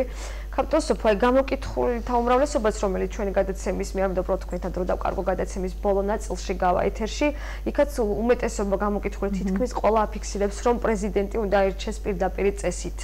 ინტერაქტივით სამწუთში ამ შედეგებით გვაქვს. ხომ არ ფიქრობთ, რომ აი თუნდაც გადაიხედება ეს საკითხიც? შესაძლებელია, ბუნებრივია. იმიტომ რომ არის საუბარი ამაზეც, რომ შესაძლოა 2018-ში არა იმ მომდევნო არჩევნებზე მოხდეს არაფერი არჩევანი. შესაძლებელია, ბუნებრივია. მე კიდევ ერთხელ ვამბობ, რომ თუ ჩვენი მოსახლეობის დიდი ნაწილი ჩათვლის, რომ პრეზიდენტი პირდაპირ წესით უნდა აირჩეს და ამას საერთო სახალხო გამოკითხვა დაგვანახებს, ბუნებრივია ეს უნდა გავაკეთოთ, იმიტომ რომ ჩვენთვის ხელისუფლების წყარო არის ხალხი, როგორც ეს კონსტიტუციაში არის განსაზღვრული და ისედაც ესე არის. ამიტომ მე არ გამოვრიცხავ ბუნებრივია ცვლილებებს, პირიქით საერთო სახალხო განხილვა, იმიტომ ტარდება, რომ იქ რაც იქნება დაფიქსირებული ხალხის მხრიდან, ეს იქნას გათვალისწინებული. კი ბატონო. აი პრეზიდენტი ელოდება ხვალ შეთავაზებას თქვენგან. როგორ ფიქრობთ, რამდენად მოხერხდება პრეზიდენტის ჩართვა დღეს ადმინისტრაციამ? გაკეთე კიდევ ერთხელ განცხადება, რომ სურს მანკოლაშვილს აქტიურად ჩაერთოს საერთო განხილვებში. ჩვენი საკონსტიტუციო კომისიის კარი ყოველთვის ღია იყო პრეზიდენტისთვის და მისი ადმინისტრაციისთვის.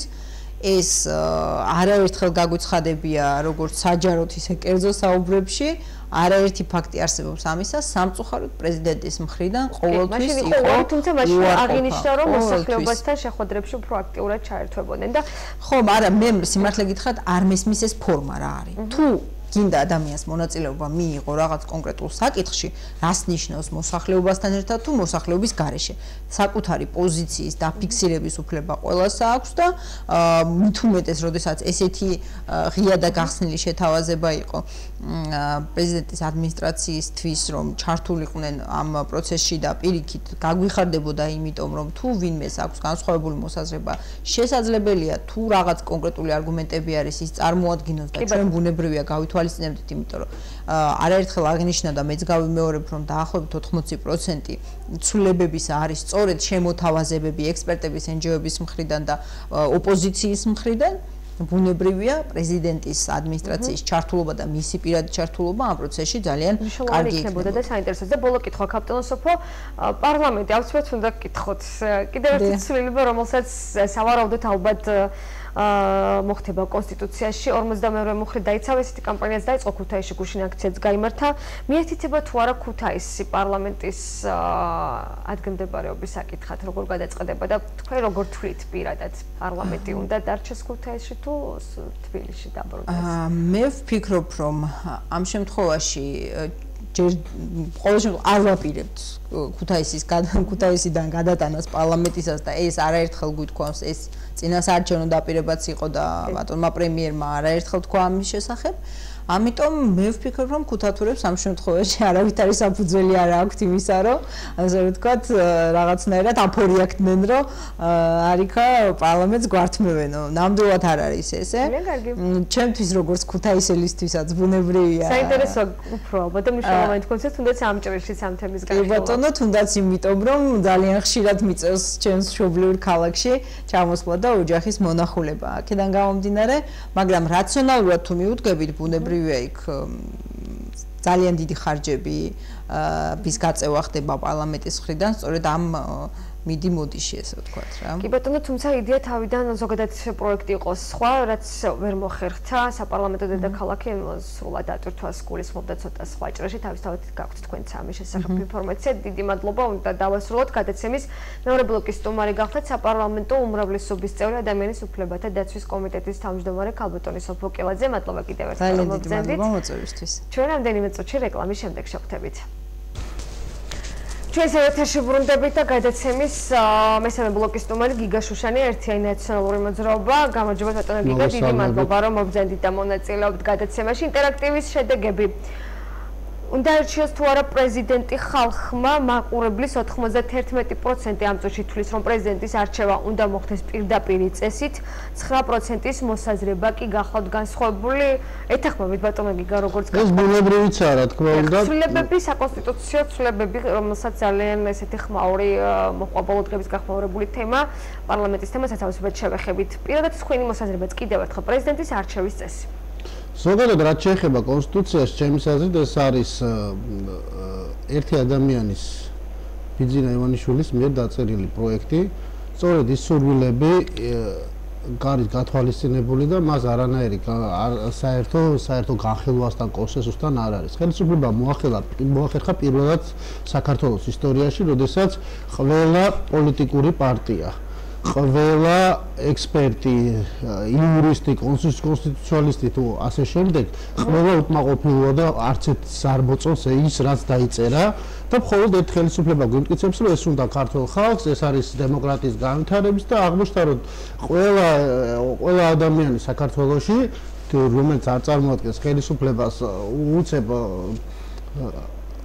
რა ვიცი, არ მოწონს დემოკრატიის წინააღმდეგი, ამ საუკეთესო კონსტიტუციის წინააღმდეგი და ერთად ხელისუფლებას მიაჩნია და მან იცის ზუსტად რა განავითარებს დემოკრატია. ძალიან ძლიერი მემკვიდრეობა დაგხვდა ამ მიმართულებითაც, ქალბატონმა სოფო უმრავლესობის წევრმა აღნიშნა, ეხლა შესაძლებელი იყო და აუცილებელი იყო ეს ცვლილებები, რომელიც ახლა კონსტიტუციაში ხორცს. მე გაგახსენებთ სწორედ ამ არჩევნებამდე 2016 წლის არჩევნებამდე მთელი ოპოზიციური სპექტრი ყველა საპარლამენტო პარტია ხელისუფლების გარდა ეხმარებოდა ხელისუფლებას. მზად იყო ხარი დაეჭირა და ამბობდა, რომ პროპორციული სისტემა უნდა ყოფილიყო. ისინი ამბობდნენ, რომ ჯერ მზად არ იყო ქვეყანა 2020-ში გადავიტანეთ და ასე შემდეგ და ასე. თქვენ გახსოვთ არგუმენტები, რომ ხელისუფლებამ ზუსტად იცოდა, რასაც აპირებდა და მან რა თქმა უნდა პირდაპირ უარი განაცხადა ამ სისტემის ცვლილებაზე და დღეს უზურპირებული აქვს ხელისუფლება არჩევნების გაყალბებისით ხელისუფლებას, რომელსაც 58% მოუხდა მოსახლეობისა და ამომრჩევლისა დაუჭირა მხარი, დღეს 2/3 აქვს საკონსტიტუციაში და იგივეს აპირებენ ეხლაც.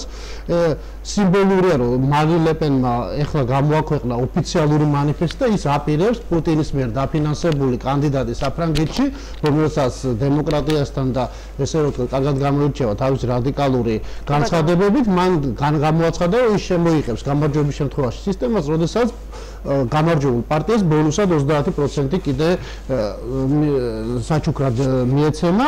ეს არ არის დამთხევები. ეს იქნება საინტერესო ფრანგი ხალხისთვის, რადგან რა თქმა უნდა, მე გაწონებული არ მარინ ლე პენი ვერ გახდება საფრანგეთის პრეზიდენტი, მაგრამ კიდევ ერთხელ ვამბობ, ისიც რომ ის მეორე ტურში გავიდა, კიდევ ერთხელ ვამბობ, ის კავშირები რაც მას გააქვს, დღეს გამოქვეყნდა სტატია ერთ-ერთი ავტორიტარული სააგენტოებისგან, სადაც ის ამხილეს, რომ 9 მილიონი აიღო რუსული ბანკისაგან დაფინანსება იმისათვის, რომ ხარი დაეჭირა უკრაინაში რუსეთის ქმედებებისათვის. ესეთი ადამიანის დამთხევა ქართული ოცნების ხედვებთან, ჩემი აზრით, დემოკრატიისგანაც შორს არის და შემთხვევითიც არ არის. აი, რას ნიშნავს არ არის შემთხვევითი? კიდევ ერთხელ ვამბობ, სწორედ ავტორიტარული სისტემებისადმი არაფორმალური მმართველობებისადმი რუსეთის გავლენების მქონე პოლიტიკური ძალების დამთხევა და ერთ და იგივე აზრები გააჩნიათ მას და შეუძლებელია ეს დემოკრატიასთან მას საერთო კონტაქტს. კიდევ ერთხელ ამ კამპანია, რომელიც დაიწყო დაიცავი კონსტიტუცია, შეუერთდა აბსოლუტურად ყველა პოლიტიკური ძალა გარდა ხელისუფლებისა და საქართველოში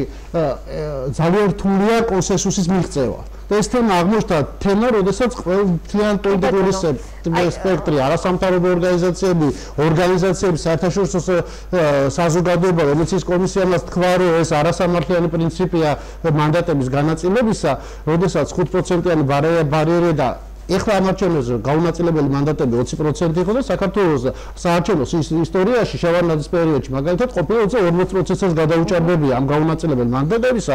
აღმოჩნდა, რომ ხელისუფლებამ უნდა მიისაკუთროს ეს ხმები, მანდატები პარლამენტში. ეს ნიშნავს, რომ თქვენ მე მივცემთ ერთ კონკრეტულ პარტიას ხმას და მანდატებს პარლამენტში მიიღებს და უმრავლესობას სხვა პარტია. ეს არის არასამართლიანი განაწილების პრინციპი და მას დემოკრატიასთან საერთო არაფერი არ აქვს. აი, განაწილების პრინციპი და დემოკრატია, ბარიერის დაწევა ეს ერთ-ერთი ხმაურიანი საკითხი ასევე კაპიტულოს უფრო მაგნიშნა რომ ეს იქნება პოლიტიკური კრიზისის საფრთხე ბარიერის დაწევა, იმიტომ რომ პატარ-პატარა პარტიები, რომლებიც შესაძლოა 2-3%-იანი ბარიერის შემთხვევაში მოხვდნენ პარლამენტში, იმდან სხვადასხვაობა იქნება, ვერ შეძლებს პარლამენტი მუშაობას, ანუ ვერ კანონპროექტები ვერ მიიღებს.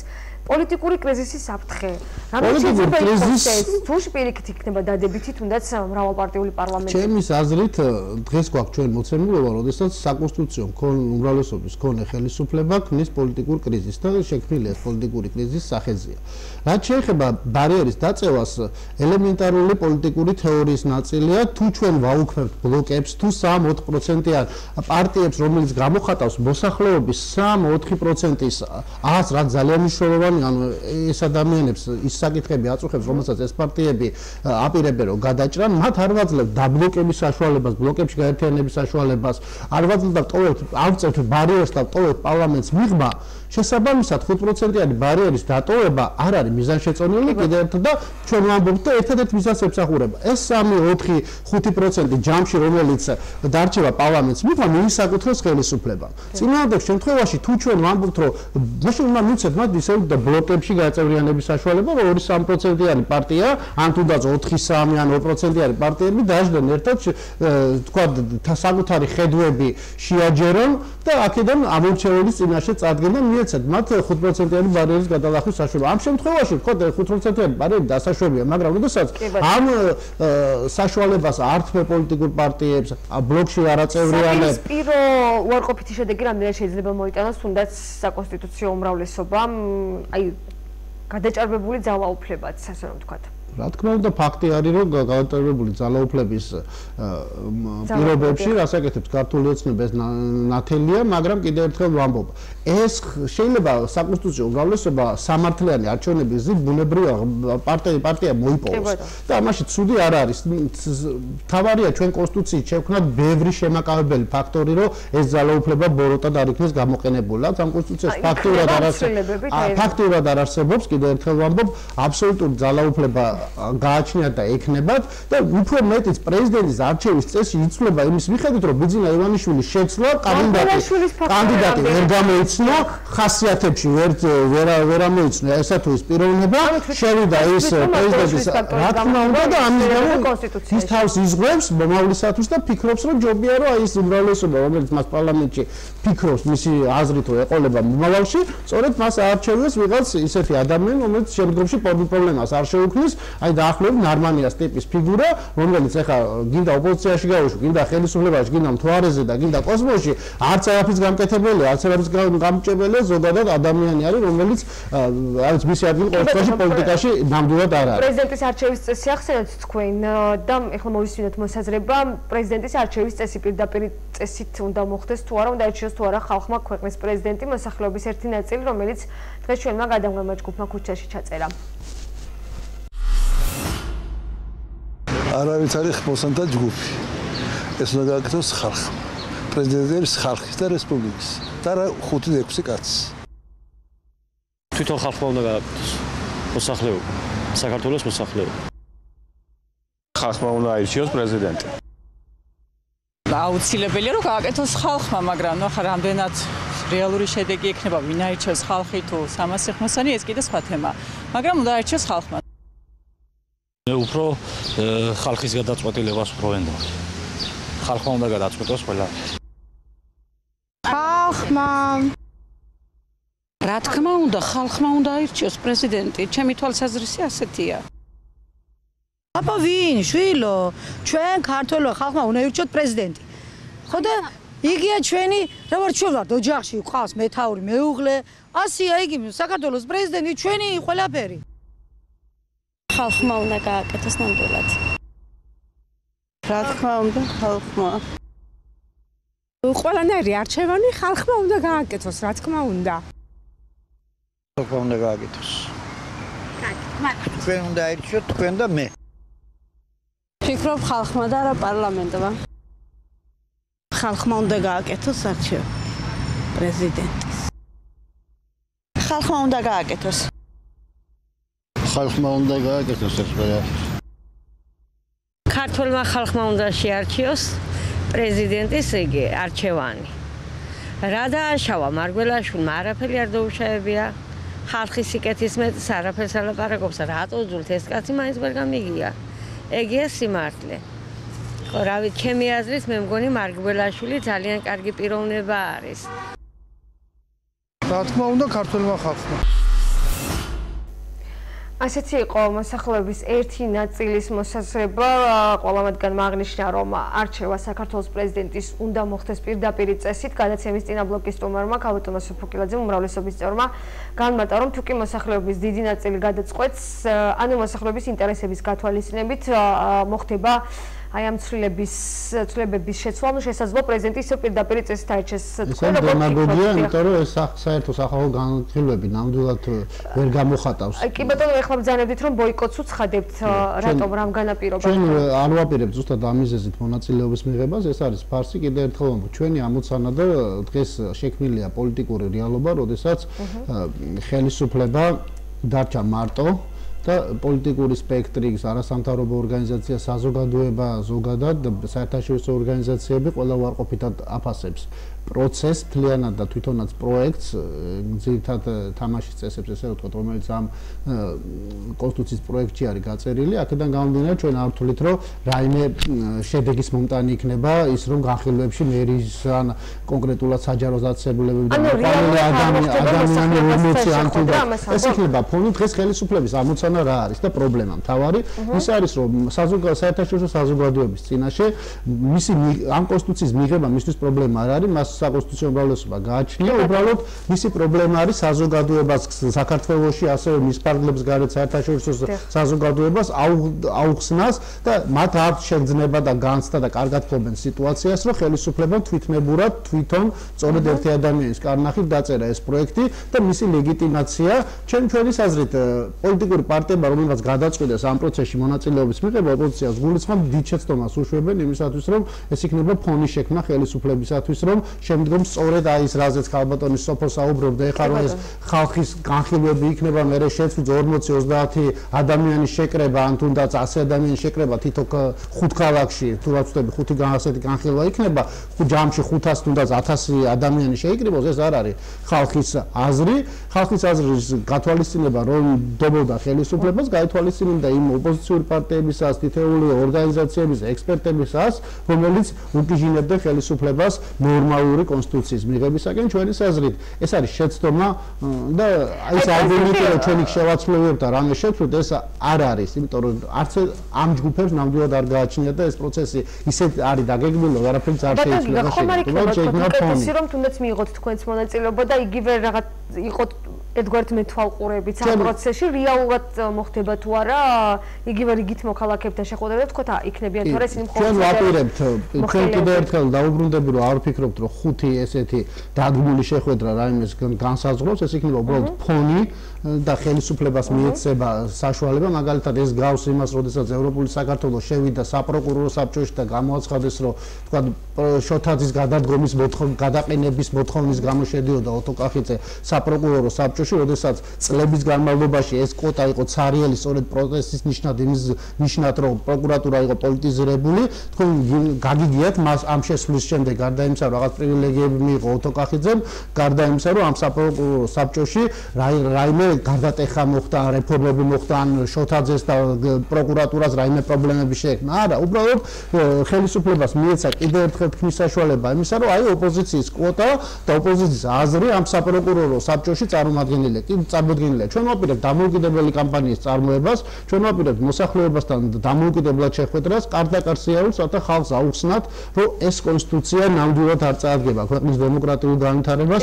ჩვენ ვაპირებთ აქტიურ მონაწილეობას კამპანიას დაიცავი კონსტიტუციის ფარგლებში, სადაც ოპოზიციური პარტიებია გაერთიანებული, არასამთავრობო ორგანიზაციები, აკადემიური წრეები, პრეზიდენტი და სახელმწიფო ამ პათოს იზიარებს და მათ ქვეს ხარი დაუჭირეს, ჩვენ ვაპირებთ, რომ ხელისუფლებამდე ხელისუფლებს თქვა იგივე თქვენს თუნდაც კარდაკარი შედეგებს დაიცავი კონსტიტუციას ხელისუფლებას ამის გათვალისწინება რომ დომოდა აქამდე გათვალისწინებული ექნებოდა მათ აირჩიეს გზა არა საზოგადოების აზრის გათვალისწინების და ოპოზიციური პარტიების არამედ მათ გადაწყვეტეს გადაეცვალისწინებიათ მხოლოდ ერთი ადამიანის აზრი ჩვენ ვაპირებთ რომ საზოგადოებრივი აზრის კონსოლიდირება დაუპირისპიროთ ამ პროცესს თორე ხელისუფლებასთან 30 კაცის წინ კანალს და დებატებს ამას ისედაც ვახდენთ ჩვენ დღევანდელ ეთერში თუნდაც სხვა ეთერებში ხშირად ხდება ხოლმე პარლამენტის დარბაზში მაგრამ ამას კონკრეტული შედეგი არ მოაქვს და კიდევ ერთხელ ვამბობ ჩვენ არ გვინდა ვიყოთ ფონი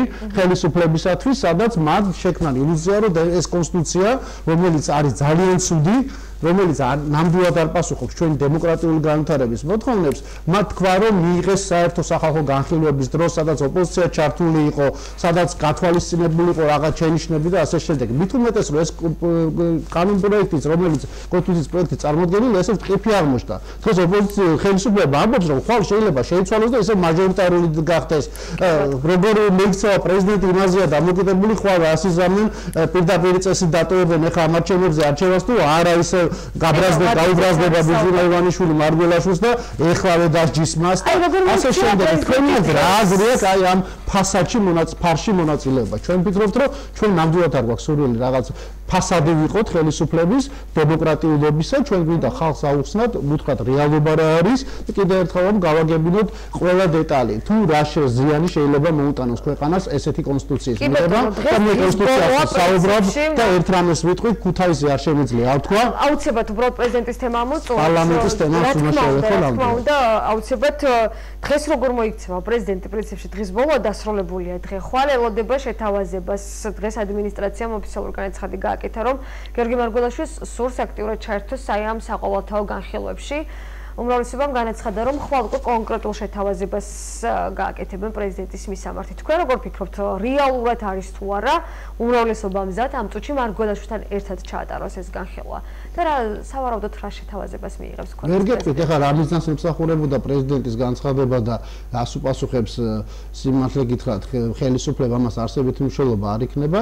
პრეზიდენტს ჰქონდა დამოუკიდებელი კამპანია, სადაც ჩვენი პარტია ჩართული იყო განხილვებში და კიდევ ერთხელ ვამბობ, ჩვენ ამ ფორმატებს ყოველთვის გამოვიყენებთ, დამოუკიდებელ ფორმატებს ხელისუფლებისაგან, რათა საზოგადოებას მივაწვდინოთ ხოლ. უბრალოდ კიდევ ერთხელ ვამბობ, ფასადი და რაღაც ილუზიის შექმნა, რომ ეს დემოკრატიული პროცესია ნამდვილად არ გვსურს და ეს არც იქნება სიმართლე და ეს იქნება თვალში ნაცრის შეყრა ჩვენი მოსახლეობისათვის, ამომრჩევლისათვის. ქუთაისის და პარლამენტი, რაზეც თქვენ გაცილებით აქტიურად გსურთ საუბარი, თავისთავად ძალიან საინტერესო და სენსიტიური ამავე დროს ქუთაისისთვის თემა. პრინციპში გავტომასობ კიდევ ერთხელ აღნიშნა, რომ შეგვიძლია ვიყოთ მშვიდად პარლამენტის თბილისში გადატანა არ იგეგმება.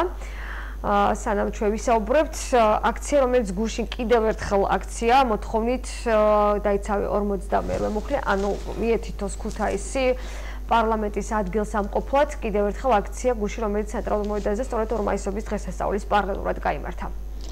ეს ერთი წუთით აქცია კიდევ ერთხელ მაყურებელმა ნახოს, შემდეგ თქვენ ისაუბრებთ.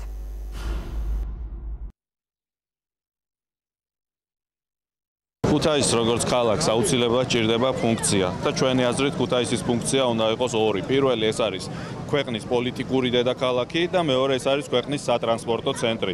სწორედ ამიტომ ჩვენ დროს ჩვენ ავაშენეთ ქუთაისში პარლამენტიც და ის აეროპორტიც, საიდანაც დღეს ნახევარი საქართველო დაფრინავს ევროპაში. ამიტომ ჩვენ ვფიქრობთ, რომ რამე კი არ უნდა მოაკლდეს ქუთაისს, არამედ პირიქით უნდა დაემატოს. აქედან პარლამენტი კი არ უნდა წაიღო, პირიქით სამინისტროები უნდა გადმოიტანო, იმიტომ რომ პოლიტიკური დედაქალაქის სტატუსი არის აუცილებელი ქუთაისის მომავალი განვითარებისთვის. და რასაც ჩვენ ვისმენთ 5 წელია ქართული ოცნებისგან დაპირებები, რომ აქ რაღაც ზღაპრული საუნივერსიტეტო ქალაქი აშენდება, დაპირებები, რომ საპორტო ქალაქად გადაიქცევა ქუთაისი. ეს ხო უბრალოდ სასაცილოა, აგურზე არ დადებულა, რომელ საუნივერსიტეტო ქალაქზეა საუბარი.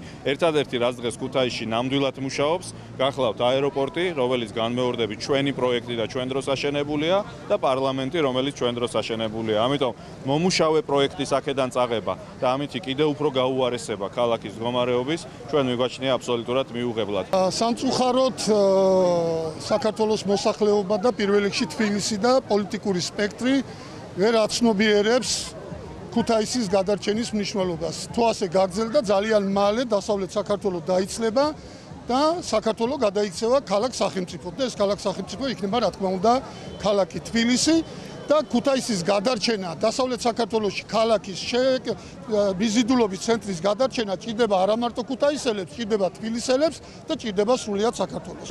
ქუთაის და არა მარტო ქუთაის, არა მარტო ქუთათურებს, ამ ქალაქის მაცხოვრებელს, არამედ ჩვენი ქვეყნის ყველა საღად მოაზროვნე ადამიანს, საღად მოაზროვნე საზოგადოების ნაწილს მიულოცოთ დღევანდელი დღე, გვირილობა.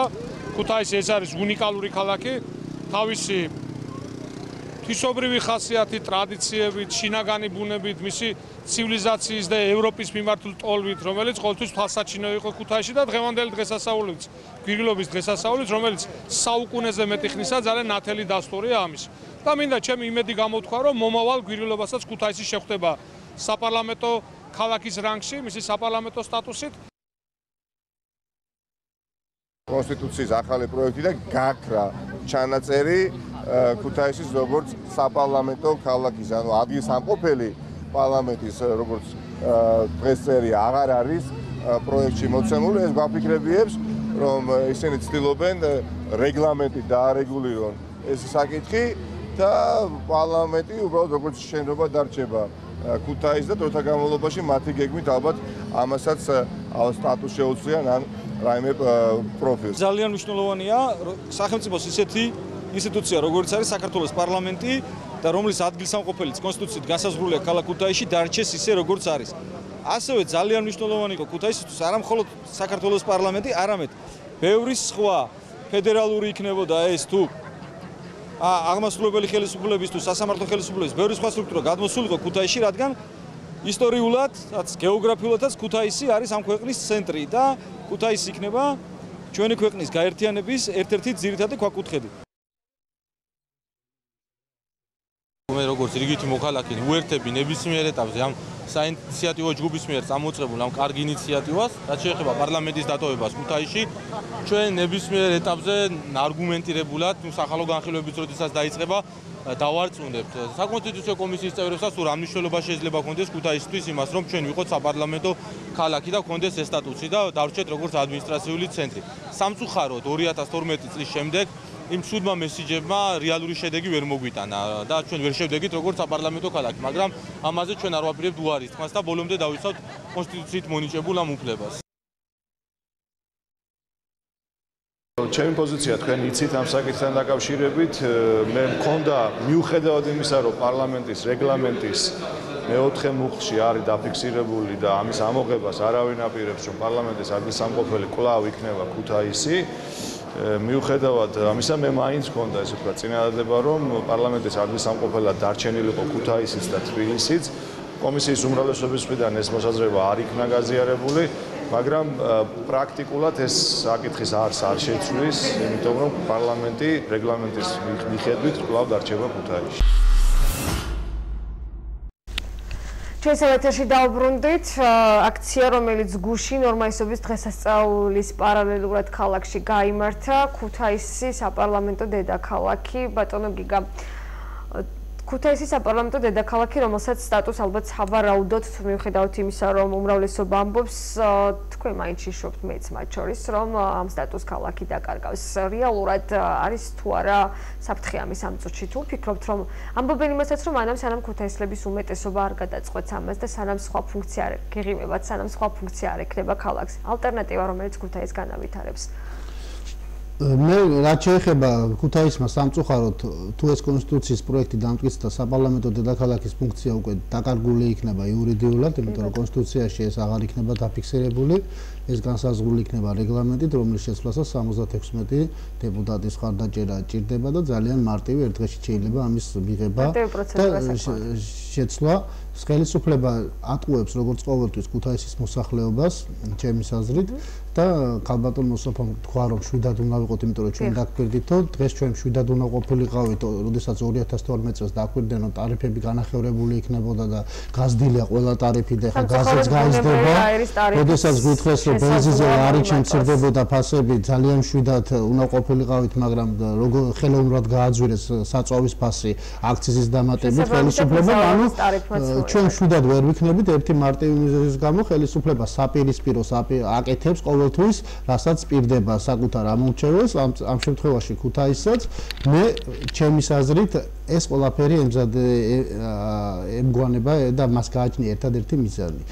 ეხლა არჩევნების წინ რა თქმა უნდა ხელისუფლებამ კარგად იცის ყველა გამოკითხვებით ქუთაისლების არა მარტო ქუთაისის თლიანად იმერეთის მოსახლეობის პოზიცია რომ კატეგორიული წინააღმდეგია მოსახლეობა პარლამენტში გადატანის სწორედ წინა პარლამენტზე ამიტომ შეცვალეს საკუთარი პოზიცია ეხლა ცდილობენ რომ ადგილობრივი არჩევნების წინ შეცვალოს ხელისუფლებამ ხალხი დააჯეროს რომ არაპირეს პარლამენტის გადატანას თუ ეს პროპორციული სისტემა დარჩა ბოლომდე არჩევნები უკვე მაჟორიტარული აღარ იქნება და მაჟორიტარს კარდაკარსიარული აღარ მოუწევს ქუთაისლებისათვის და არც იმის დარწმუნება რომ ხვალ მომეცით რომ პარლამენტის გადატანაო აქედან გამომდინარე კიდევ ერთხელ ექნება ზოგადი პროგრამა ეს საშიშროება მათ არ ექნება და სწორედ ამ გათვლით ცდილობენ რომ მოსახლეობა შეიყვანოს შეცდომაში ქუთაისის დარწმუნებული ვარ რომ ნამდვილად არ მოიტყუებს თავს მან რამოდენიმე ჯერ თქვა კიდევ რამოდენიმე ტყუილი მიიღო ხელისუფლებისგან ამ თემასთან დაკავშირებით და არჩევნების შემდგომ ისინი აპირებენ რა თქმა უნდა ამ პროცესის გადატანას ამ ეკონომიკური ხარჯები კიდევ ერთხელ ახსენა ქალბატონმა სოფომ ბატონო გიგა რადგან საუბრობდა გაცილებით პირადად მისი აზრი არის ქუთაისელია ქალბატონი სოფოს და თქვა რომ უკეთესია მისთვის თუნდაც იყოს ამ ქალაქში პარლამენტი მაგრამ ჯობია გონივრულად თუნდაც ეკონომიკური ხარჯების გათვალისწინებით მგზავრობის ხარჯი იგულისხმა ქალბატონმა სოფომ როდესაც პარლამენტის შენობა აშენდა 2012 წელს და პარლამენტი გადმოვიდა ქუთაისში და ჩაეწერა კონსტიტუციაში იგულისხმებოდა რომ ქუთაისში იცხოვრებდნენ დეპუტატები. წყალტუბოშიც ეხლაც არის დაწყებული პარლამენტის დეპუტატებისათვის ბინების მშენებლობის პროცესი, რომელიც გააჩერა ხელისუფლებამ და ნამდვილად ის იგებებოდა რუსთაველზე არსებული შენობის გასხვდება, სადაც ალბათ სავარაუდოდ ძალიან მაღალი დონის სასტუმრო გაკეთდებოდა. ანუ ქუთაისში იქნებოდა მხოლოდ პარლამენტი და დეპუტატს, რომელსაც ქართველი ხალხი აირჩევდა, ეცოდინებოდა რომ 4 წლის განმავლობაში ის ქუთაისში იქნებოდა, იფუნქციონირებდა და აქ ისე შემდეგ. ასევე მთავრობის სახლი აშენდა და ძალიან ბევრი სამინისტრო, ბევრი აღმასრულებელი ხელისუფლების ბევრი რგოლი უნდა გადმოსულიყო ქუთაისში და სწორედ იმ ტერიტორიაზე იძლეოდა აიყო იდეალური საშუალება სამთავრობო ქალაქი გაშენებულიყო და დაწყებული იყო კიდევაც ეს პროცესი. ეს ყველაფერი გააჩერა ქართულმა ოცნებამ და ეხლა თბილისიდან ქუთაისში სიარულს ურჩევნიათ ქუთაისში ჩამოვიდნენ კომიტეტის ხმები, აქაც ჩვენიერი პირობებია ჩაატარონ ის დელეგაციებიც აქ მიიღონ და არანაირი ხარჯი დამატებით არც მეორე შენობის შენახვის ქუთაისის შენობის შენახვის ხარჯი კი არ არის არამიზნობრივი ხარჯი არამედ არამიზნობრივი ხარჯი და კანონის გარღვევა არის დედაქალაქის შენობის დედაქალაქში არსებული გაურკვეველი შენობის შენახვის ხარჯები ეს მგზავრობის ხარჯები და ქუთაისში ბინების ქირაობის ხარჯები აქედან გამომდინარე თუ ისინი აქ იქნებიან ის ხარჯები მათი გაღება ნამდვილად არ იქნება ეხლა ხალბატონმა სოფომ როდესაც მეც ვისარგებლებ შემთხვევით და მინდა გუშინდელი დღე მიულოცო მთელ ქუთაისს წარმატება უნდა ძალიან მინდა რომ ქუთაისი გახდეს საპარლამენტო ქალაქი და რაც მოიტანს თავისთავად ეკონომიკურ განვითარებას და არა ის სადღეძელო რომელიც უბრალესობამ გითხრა რომ ქუთაისი უნდათ რომ მაღალი ეკონომიკური განვითარების მიიღოს გაუმრავლესობამ სამწუხაროდ ხალბატონმა სოფომ გისურნა კობანაჩევაშვილი რომაისობის სასწაულს თუ გულისხმობთ არის აღმასრულებელი ხელისუფლების მაგაზეც მინდა რომ შევეხოთ მე ვთვლი რომ უნდა ყოფილიყო თუნდაც ნებისმიერი ქალაქის გახსოვთ ორმაისობა როდესაც პრეზიდენტი პრემიერ-მინისტრი მინისტრები ჩამოდიოდნენ იხსნებოდა უამრავი შენობა უამრავი სტუმარი ჩამოდიოდა ქუთაისი ნამდვილად იყო ყურადღების ცენტრში არც პრემიერ-მინისტრი არც ერთი მინისტრი ჩვენ არ გვიხილავს და ეს კიდევ ერთხელ ამ დამოკიდებულებას ამ ქალაქისადმი ხელისუფლებისა კიდევ ერთხელ ნათლად წარმოაჩენს ეკონომიკურ განვითარებას რაც შეეხება ეკონომიკურ განვითარებას ფუნქცია მოიტანს კონკრეტული თორე სულ მალე ადამიანებს საზეიმოც აღარაფერი დარჩება ქუთაისში ვერმაის და ადამიანები შეიძლება არ დარჩენ რომელიც იზეიმენ ქუთაისში ძალიან ბევრჯერ იცის აქვს მოსმენილი ჩვენს მაყურებელს თქვენი მოსაზრება პრინციპში თუმცა თემა ისევ აქტუალურია ფუნქცია აღნიშნეთ თქვენ და ალტერნატივა რაზეც ძალიან ხშირად ეხლაც მიანიშნებს ირიბადაც პირდაპირაც ხელისუფლება რეალურად გამოიკვეთა რაიმე ალტერნატივა რაიმე სხვა ფუნქცია საპარლამენტო დედაქალაქის სტატუსის გარდა მე ქუთაისისთვის. საპორტო ქალაქიც გარდა ნამდვილად არ და ეხა არის საუნივერსიტეტო ქალაქი ნამდვილად არა ვარ საუნივერსიტეტო დიდი უნივერსიტეტის აშენების წინააღმდეგ უბრალოდ კიდევ ერთხელ ვამბობ ეხა მეურდები ყოველწლიურად 35000 სტუდენტი მშენებლობაც იქ ჯერჯერობით 35000 სტუდენტი შედის უმაღლეს სასწავლებლებში საქართველოში და 129000 არის თუ არ ვცდები სტუდენტთა რაოდენობა როგორ აპირებს ხელისუფლება მათი ნახევარი საქმე მოზიდვას როგორც თქვა რომ ბიძინა ივანიშვილი დააფინანსებს აშენების ხარჯებს და შემდეგ სახელმწიფოს უნდა გადაწეს თუ კიდევ ერთხელ არის შენახვის ხარჯები, ეს კითხვები არის და არჩევნებიდან არჩევნებამდე ხდება ხოლმე. კიდევ ერთხელ რომ წინ არჩევნების მერე, როდესაც ბანერი იყო, ის მერე არავის ერთი ნიჩაბიც არ დაურტყამს ვინმეს იქა. ეხა არჩევნებს როგორც ამბობენ. შესწავლა შეიძლება ეხა არჩევნებში დარწმუნებული ვარ, რაღაც გააქტიურდება სამუშაოები წინა თვეებში. შემდეგ რა თქმა უნდა კიდევ გააცოცხლონ ეს იდეა და ეს ილუზორული თემა. ამის შემდეგ მეორე დღეს არჩევნებისა კიდევ მოკვდება ეს პროცესი, შემდეგ არჩევნებზე კიდევ გაახსენდებათ რაღაც და მე კიდევ ერთხელ მარტო საუნივერსიტეტო ქალაქი აი ამ ყველაფრით რომელმა ჩამოვიყვანოთ ეს და მოვიზიდოთ ბევრი თქვა ლექტორ მასწავლებლები შვენიერი უნივერსიტეტი გვაქვს ჩვენ და ჯობია მის განვითარებაზე ვიფიქროთ ვიდრე ახლის აშენებაზე ის ახალი შეიძლება ავაშენოთ ქუთაისი არ მოიტყვებს თავს ხომ არ არის საჭირო უფრო მეტი აქტივობა ქალაქის ამ საკითხთან დაკავშირებით. რასაუბრებით თქვენ აღნიშნავთ რომ ქუთაისი არ მოიტყვებს თავს, ანუ არ დაეთანხმება ქუთაისი პარლამენტის დედაქალაქში დაბრუნებას, მე როგორც ვთქვი თქვენს მოსაზრებას. რა უნდა გააკეთოს? დღეს კიდევ ერთხელ ვამბობ, ცოტა ხელის წინ რაღაც ჯგუფები აქტიურებდნენ, მაგრამ დღეს გვაქვს რეალობა, როდესაც საინიციატივო ჯგუფი ყველა ოპოზიციური პარტია. ის ოპოზიციური პარტიებიც კი რომლებიც საუბრობდნენ ხანურპალატიან პარლამენტზე, ასე შემდეგ დღეს ცალსახად უჭერენ. თავისუფალი საქართველოს მოსაზრება იყო. და კიდევ ბევრი ცალსახად უჭერენ ქუთაისში პარლამენტის დარჩენა, იმიტომ რომ მათ კარგად დაინახეს, რომ სხვა უკეთესი ფუნქცია ჯერ ხელისუფლებას არ შეუთავაზებია და პარლამენტის წასვლა გამოიწვევს ქუთაისის სიკვდილს. არასამთავრობო ორგანიზაციები, საზოგადოების წარმომადგენლები, ყველა გარდა ხელისუფლებისა, როგორც განმარტავს თქვა ძალიან ბევრი არა მარტო პოლიტიკურად დაინტერესებული პირი, გიორგითი მოქალაქეები, ცნობილი სახეები დათო ტურაშვილის კიდევ ერთი ბოლო განმარტება, ჭირდება თბილისს, ჭირდება ქვეყანასაც. რა თქმა უნდა, ჭირდება დასავლეთ საქართველოს მთლიანად და ეს არ იყო მარტო ქუთაისის განვითარებაზე დაგეგმილი და გათვლილი ნაბიჯი, ეს იყო მთლიანად პირველ რიგში იმერეთის განვითარებაზე, დასავლეთ საქართველოში ბიძგის სტიმულის მიცემისა, იმისაც რომ ეკონომიკური ინვესტიციები არ იყოს საქართველოს არამედ და ეს პრობლემები დღეს არსებობს და ხვალ კიდევ უფრო დიდი იქნება პარლამენტის წამოსვლით თბილისს არაფერი დაკლებია, ქუთაისს კი ნამდვილად დააკდება, ეს იქნება სასიკვდილო განაჩენი ქუთაისისათვის, თუ პარლამენტი გადავა და ამ აქტიურობამ ჩემისათვის თავის შედეგი მოიტანა, დღეს ხელისუფლება იზოლებულია თავის მართლების პოზიციაში იყოს და რაღაც ტყუილებით მაინც გადააგოროს ეს პროცესი ერთი არჩევნებიდან მეორე არჩევნებამდე.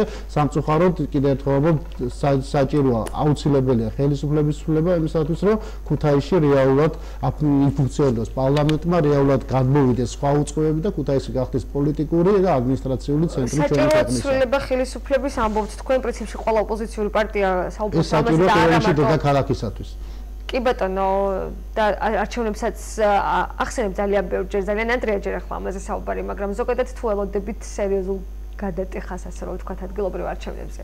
რა თქმა უნდა, მოსახლეობა კიდევ ერთხელ ყოველდღიურად წმინდება და ყოველდღიურად უარესდება ცხოვრება. გუშინ მაგალითად ეროვნულ ბანკმა 7%-ამდე გაზარდა რეფინანსირების გადაგეთი, რაც ნიშნავს, რომ ეროვნული ბანკი გვაფრთხილებს, რომ მოსალოდნელია ფასების კიდევ უფრო ზრდა, ინფლაცია და თავი დაიზღვია და ეს სიგნალი მათ გამოუშვა ეს სიგნალი ჩვენი მოსახლეობისათვის. ეხლა გაზის ტარიფის გაზდა კიდევ ერთხელ საწვავთან ერთად გამოიწვევს პროდუქციის ეკონომიკა უკან მიდის და ხალბატონო სოფა თქვა რომ ისინი მუშაობენ დასაქმების რაღაც რეგულაციებს და მექანიზმების შექმნაზე და მექანიზმების და რაღაც სერვისები კი არ უნდა შექმნას, სამუშაო ადგილები ჭირდება ხალხს, ჭირდება შემოსავალი, რომ იყიდოს ელემენტარულად პური, წამალი, მედიკამენტები, გამოყვებოს საკუთარი ოჯახი და რაღაც სერვისები და ილუზორიული ბუკლეტები მას ნამდვილად არ იშველის, ჭირდება ინვესტიციები და ხელისუფლება ყველაფერს აკეთებს, რომ მოკლას ინვესტიციები, შეამციროს სამუშაო ადგილები, ეკონომიკა დღითი დღე უკან მიდის, კიდევ ერთხელ ვერ არ მიდის ეკონომიკური განვითარება, მოსახლეობა ღარიბდება და ამ პირობებში შეუძლებელია ხელისუფლებას კონდეს მოსახლეობის დიდი ნაწილის ხარდაჭერა და ეს არჩევნები ამას ნამდვილად გამოაჩენს. დიდი მადლობა ერთიანაციური მოძრაობის წევრი გიგა შუშანია გახდათ გადაცემის მესამე ბლოკის სტუმარი, ინტერაქტივის კითხვა და შედეგები გადაცემის ბოლოს უნდა ირჩიოს თუ არა პრეზიდენტი. ხალხმა მაყურებლის 93% თვლის, რომ პრეზიდენტის არჩევა პირდაპირ წესით უნდა მოხდეს. 7%-ის მოსაზრება გახლავთ განსხვავებული. მადლობა თქვენ კიდევ ერთხელ. ეს ეთქვა მერიას არ აინტერესებს ეს თემა და აქტიურად არ ეკავენ ხოლმე. ის გაცევის დეონაციაში სირაცლი არა, ცლიან კი ბატონო ეს თქვენი მოსაზრება და რა თქმა უნდა გაქვთ უფლება კონკრეტულად საკუთარი შემთხვევა რომ განცევის პირველ ნაწილში 80-ზე იყო და მე მერი აქტიურად დიდი მადლობა კიდევ ერთხელ რომ მოგზენდით და მადლობა თქვენ რომ გვიყურეთ. მომავალ 4 შაბათს კვირის მთავარი თემით შევხვდებით. ნახვამდის.